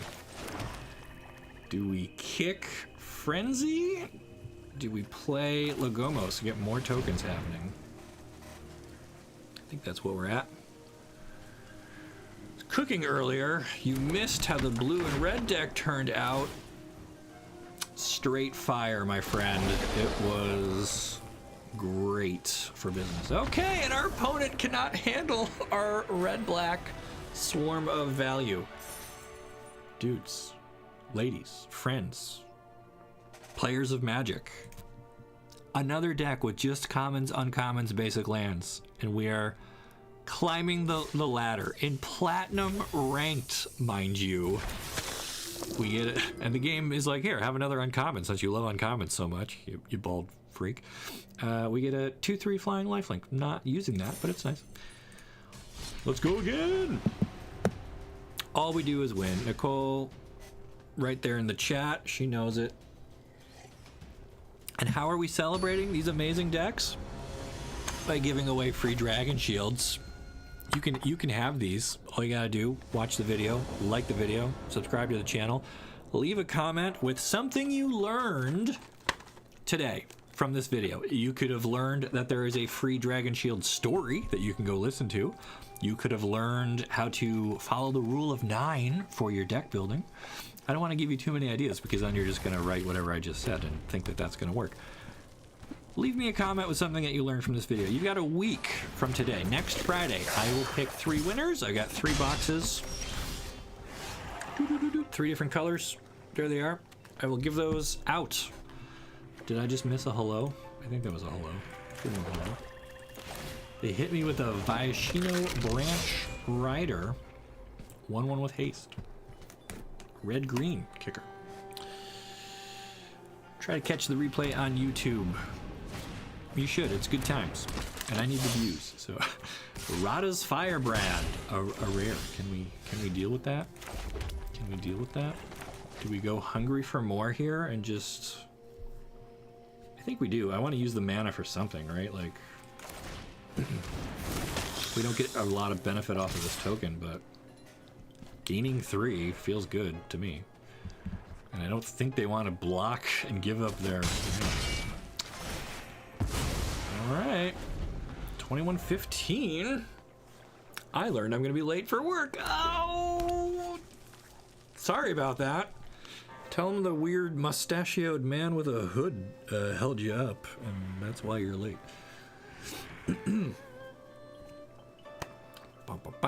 Alright. Opponent considering how they are going to catch up to the insane value that is this non-anvil Rakdos deck. Okay, they kick a Yavimaya Iconoclast. They hit us for enough. Do we drop Lagomos here? Do we run back hungry for more? Choices. Yeah, I kind of just like getting some life back, getting a token out of this, getting some more damage in.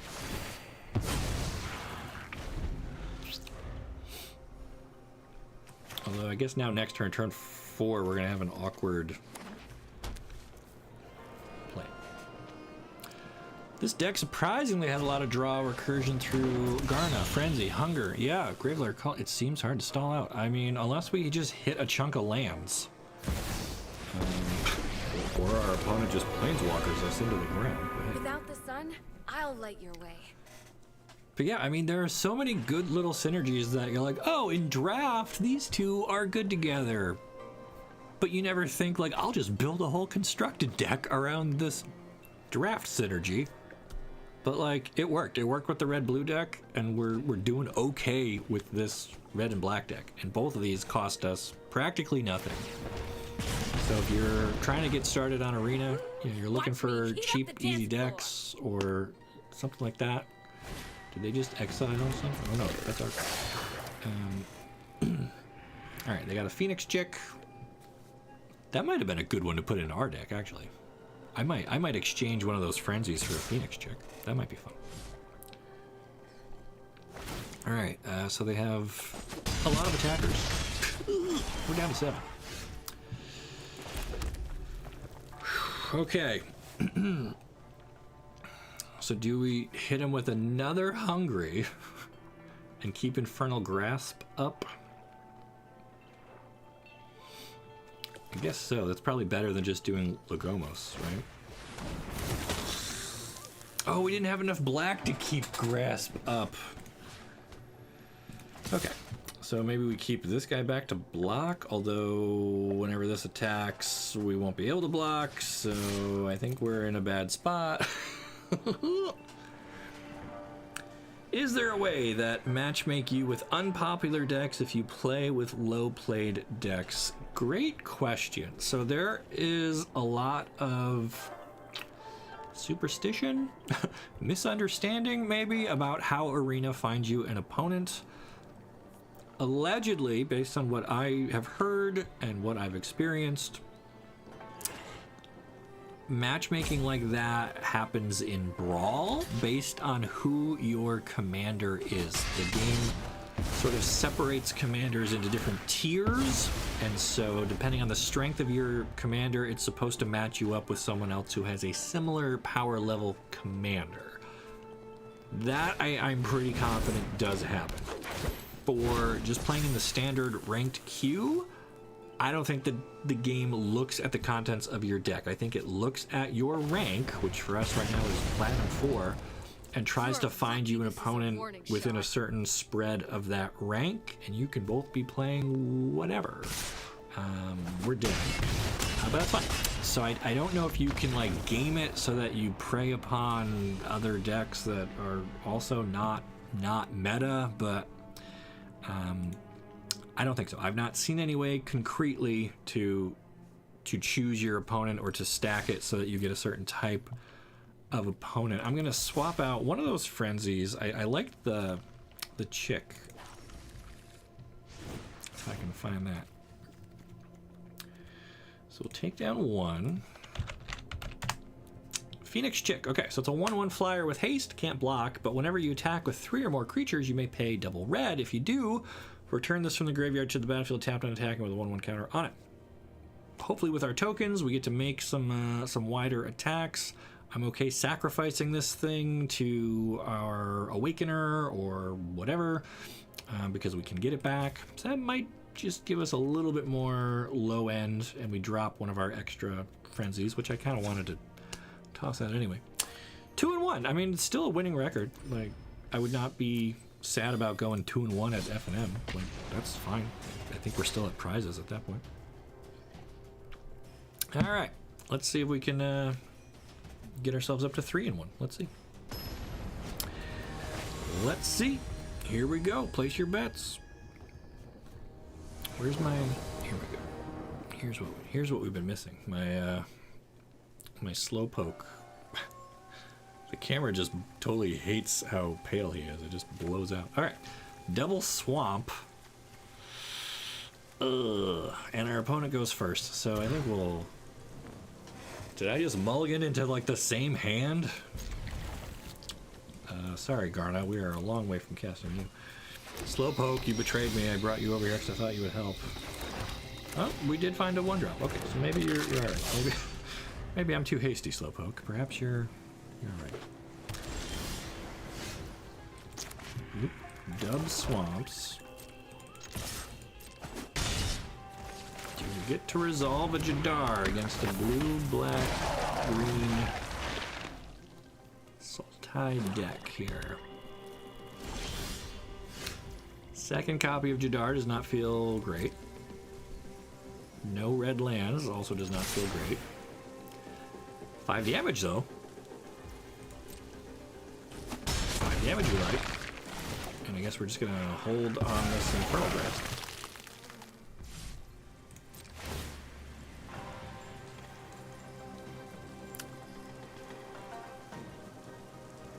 And I guess I'm missing a conversation over in chat. Nicole is doing research on... Oh, they're gonna kill our cult conscript.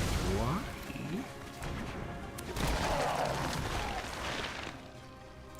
I mean, since the zombies died, I guess we just get that back for free. So you spent a hero's downfall to achieve nothing.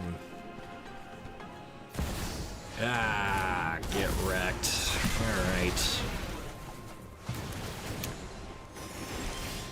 Okay, well, I don't think we can beat a meat hook if we're not drawing lands.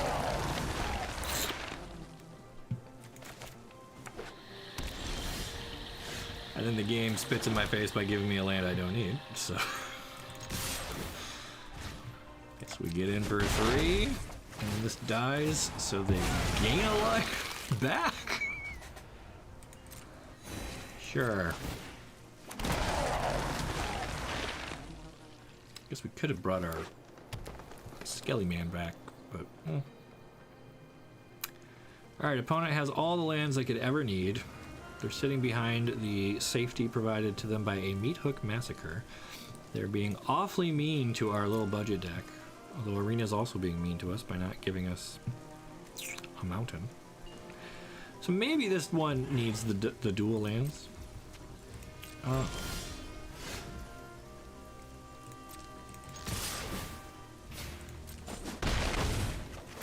Can make a case for it. Whatever, is it? I mean, it's still worth attacking with that, right? Because it does 2, but then it dies. They gain 1, so it still is lowering their life by 1 every time. And okay, we get to have that cult conscript as well. Opponent still with the lands. What are these 4 cards? Is there a Titan of Industry in our future? Is there a... I don't know. What does Sultai ramp up to? They're not doing any self-mill. They are getting back their... Okay. They just spent 3 mana to get back their hero's downfall. I guess they really don't like Jadar. Okay. Well, we're gonna try to stick a Lagomos.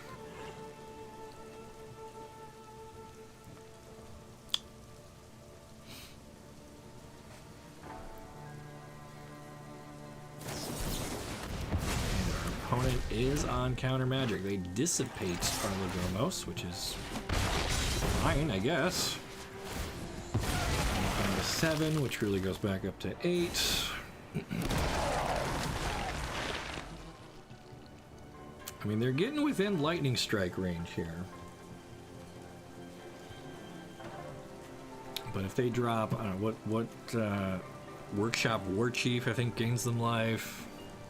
That'd be bad. They do nothing. Nothing. Okay, well.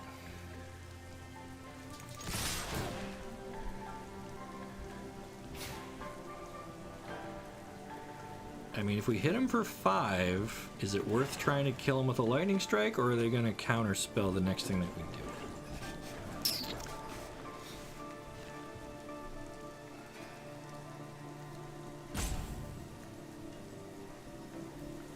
Opponent thinking long and hard about what... What? They have a March, which is going to kill Jadar and gain them 1. Okay. And then gain them another 1. Alright, well.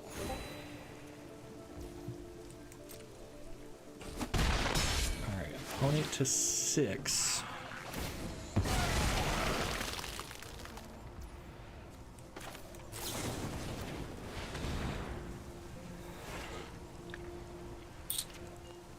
if they burn a counterspell on this, I guess I'm fine with that.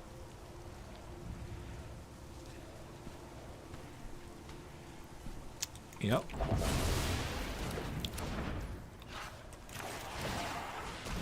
We do have a backup lightning strike. Yep, we do have hungry for more, which they're not going to know is coming.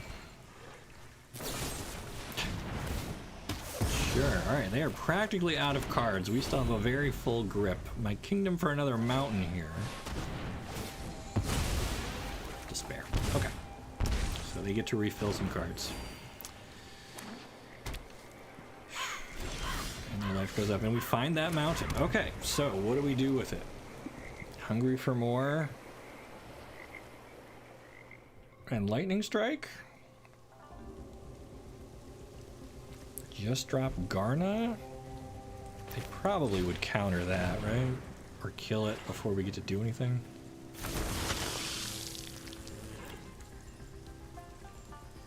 Do we just make a second one of these?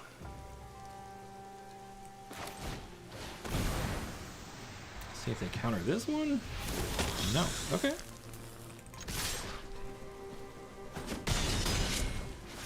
Alright, so unfortunately these both die and we don't have the mana to get them before these triggers happen. Alright, opponent to 5 now.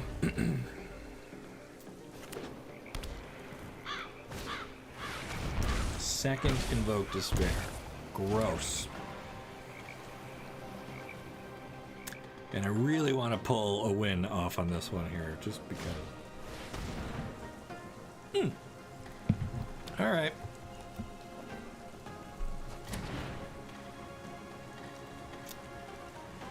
So they don't fear our lightning strike or our infernal grasp. Mountain's no good. And they kept up negate mana probably, so they know we have the lightning strike, so we're not just gonna throw that away. How can we get 5 more points of damage? Can we do it? Can we fight our way through 4 cards and a meat hook? Well, if they're cycling, that's a good sign.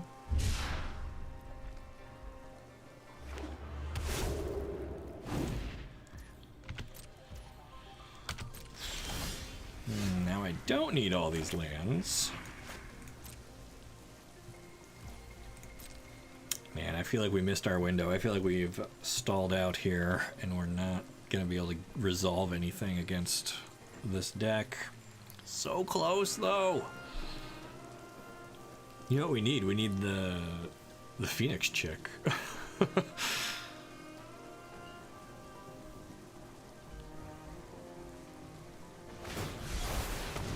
Shigeki getting back. Oh my god. Alright, well, while they're tapped, get you to 2.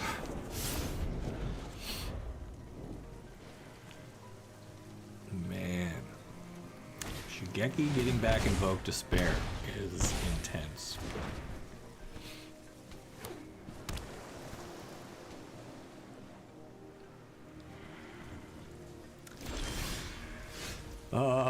Arena.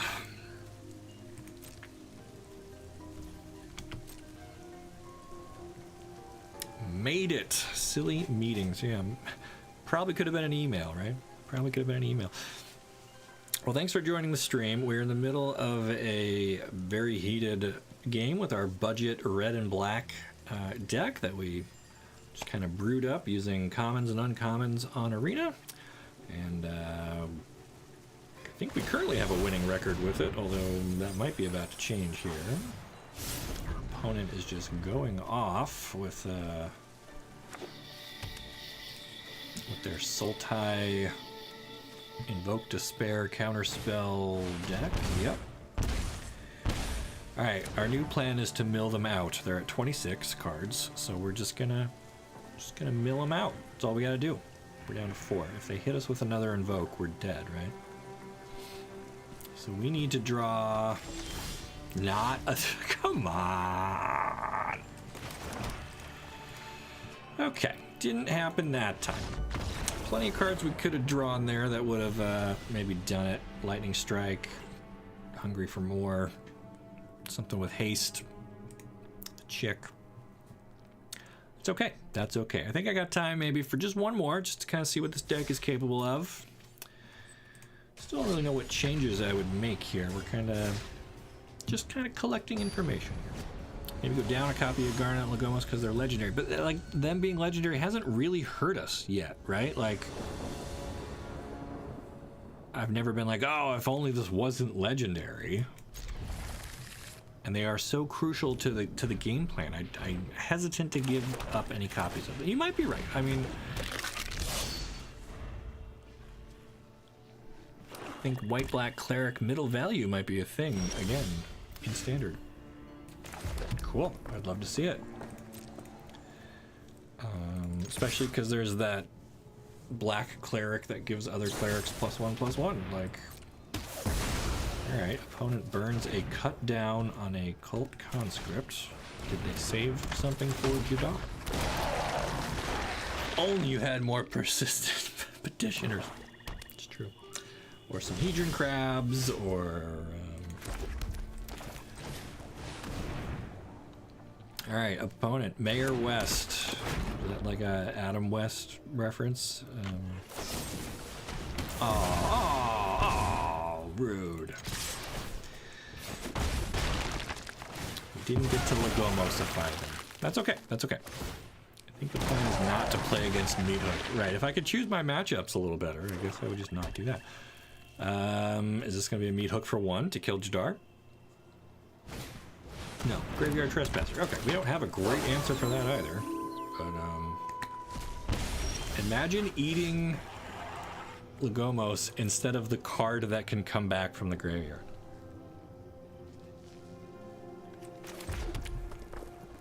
Well, do we oh man, I want to be able to get this back, but I need the black mana, so I guess we are lightning striking a Trespasser, which does not feel good.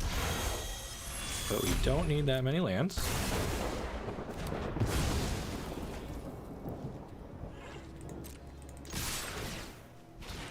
And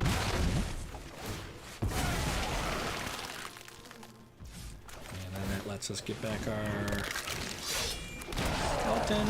Okay. Hand is empty versus an opponent whose hand is full, and they have 4 mana, and that means they have Sorin, Lily, Meathook, Invoke Despair. Lots of ways that they can just wreck us. There she is. Okay. But honestly, she's like not good here.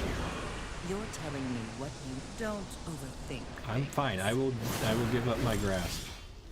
Totally fine with that. Yeah.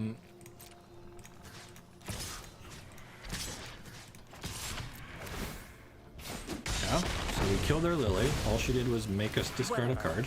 Not the end of the world. Foolish, after all.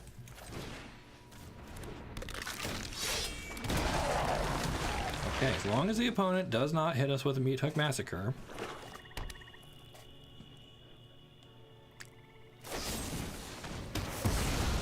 That's not great either, but we just grasp so they can't block. And 6 them. Okay, opponent down to 6. Meathook or Embercleave, pick your foe. They are both my least favorite cards of their respective standards. Alright, opponent to 2. Is Lagomos gonna do this for us? I mean, he's not on the field right now, but Cult of Arcanum. Every time, every time, every time, every time. Guess what? Guess what, opponent?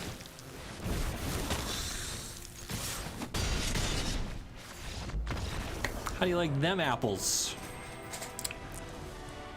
Okay.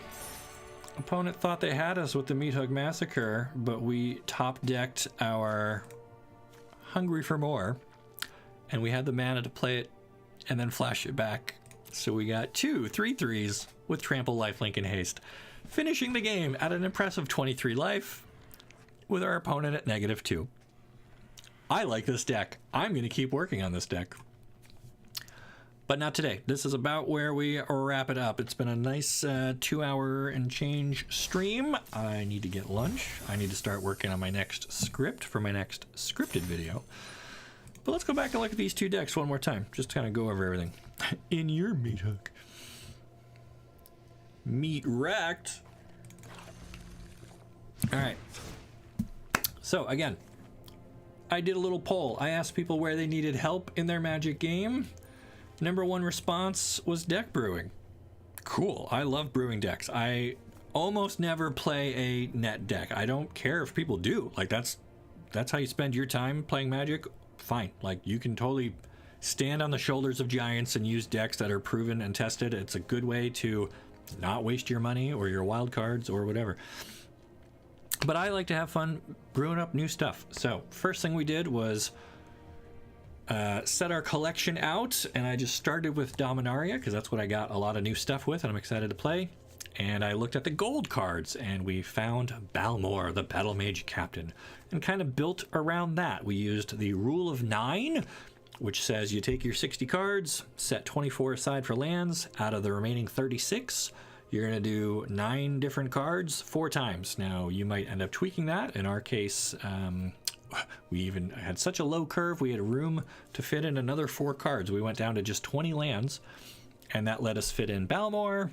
We had some Reckless Impulse, which lets us draw some more cards effectively. We had Great Burn with Lightning Strike. Gitu Amplifier gets bigger whenever we cast an instant or sorcery. Fires of Victory is good removal that we can kick to draw cards also. Electrostatic Infantry can get huge with all the instants and sorceries that we've got here. Haunting Figment was able to punch in, evasively. And then we have a little bit more removal with Play with Fire. Fading Hope kind of keeps the board clear so that our guys can get in there and do their job. And Consider, let us move some lands out of the way, draw some more cards. Overall, this deck did really well for being super, super cheap. There's no rares or mythics in here at all. You could make this on Arena or in paper for about 20 bucks. Or just using commons and uncommons, and it has a proven 6-2. I think we went.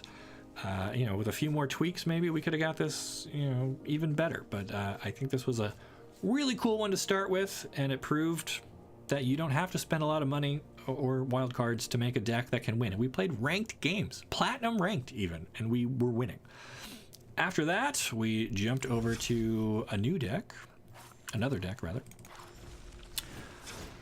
And this one, again, we try to be aggressive, built around Legomos, Hand of Hatred. Makes a 2/1 red elemental creature token with trample and haste that has to be sacrificed at the end step. And we kind of comboed that with Garna, who lets us draw a card whenever an attacking creature dies. So if we have these 2 out together, we make our token, we attack with it, they block it and kill it. Cool, we get to draw another real card. They don't block it, they take 2 damage. At the end of the turn, it gets sacrificed. And then Garna turns it into another point of damage. So that's like a free lightning bolt to the face every turn. I thought that's a really cool synergy. And we backed that up with some Hungry for More, which can make some more tokens that attack and have to get sacrificed. Jadar was making zombies that we can only attack with and also get sacrificed. And a little bit of removal with Infernal Grasp, Lightning Strike again. Gravelighter cares about things dying, lets us draw cards or force everybody to sacrifice, but for us that wasn't usually a problem. Cult Conscript doesn't care about being dead or alive. A little splash here with Ecstatic Awakener and Phoenix Chick, just to kind of give us some more options in the 1-drop slot. Another deck that performed pretty darn well, I'd say. This one might need a little bit more fine-tuning. It didn't perform quite as explosively as the red and blue deck, but I find the synergy here a bit more fun than just putting counters on our infantry and attacking for a bunch of trample damage. This was cool. This did steal that last win against Meat Hook Massacre. We were able to drop some Hungry for More tokens and crash in there out of nowhere for our victory there. 2 really cool decks that took just a couple minutes to put together. Didn't use any rares or mythics. Both of them pretty affordable. I hope that they inspire you to be better deck brewers and builders. I hope you learned something from this video. In fact, I want to hear what you learned from this video, and I might even reward you for taking the time to do that. I've got some deck sleeves here from Dragon Shield. There they are. We got 3 boxes of the new dual mats. So these are really cool. If you missed it earlier, let me grab one over here. So the outside or the backside is a solid color. And then on the inside is solid black. So when you slide a card in there, gives it that nice solid black border there. It looks really sharp. Has a nice smooth texture to them. They're great to shuffle. These sleeves are, you know, I think the professor gives them an A+ every time. Dragon Shields are simply the best. And I'm giving away 3 boxes.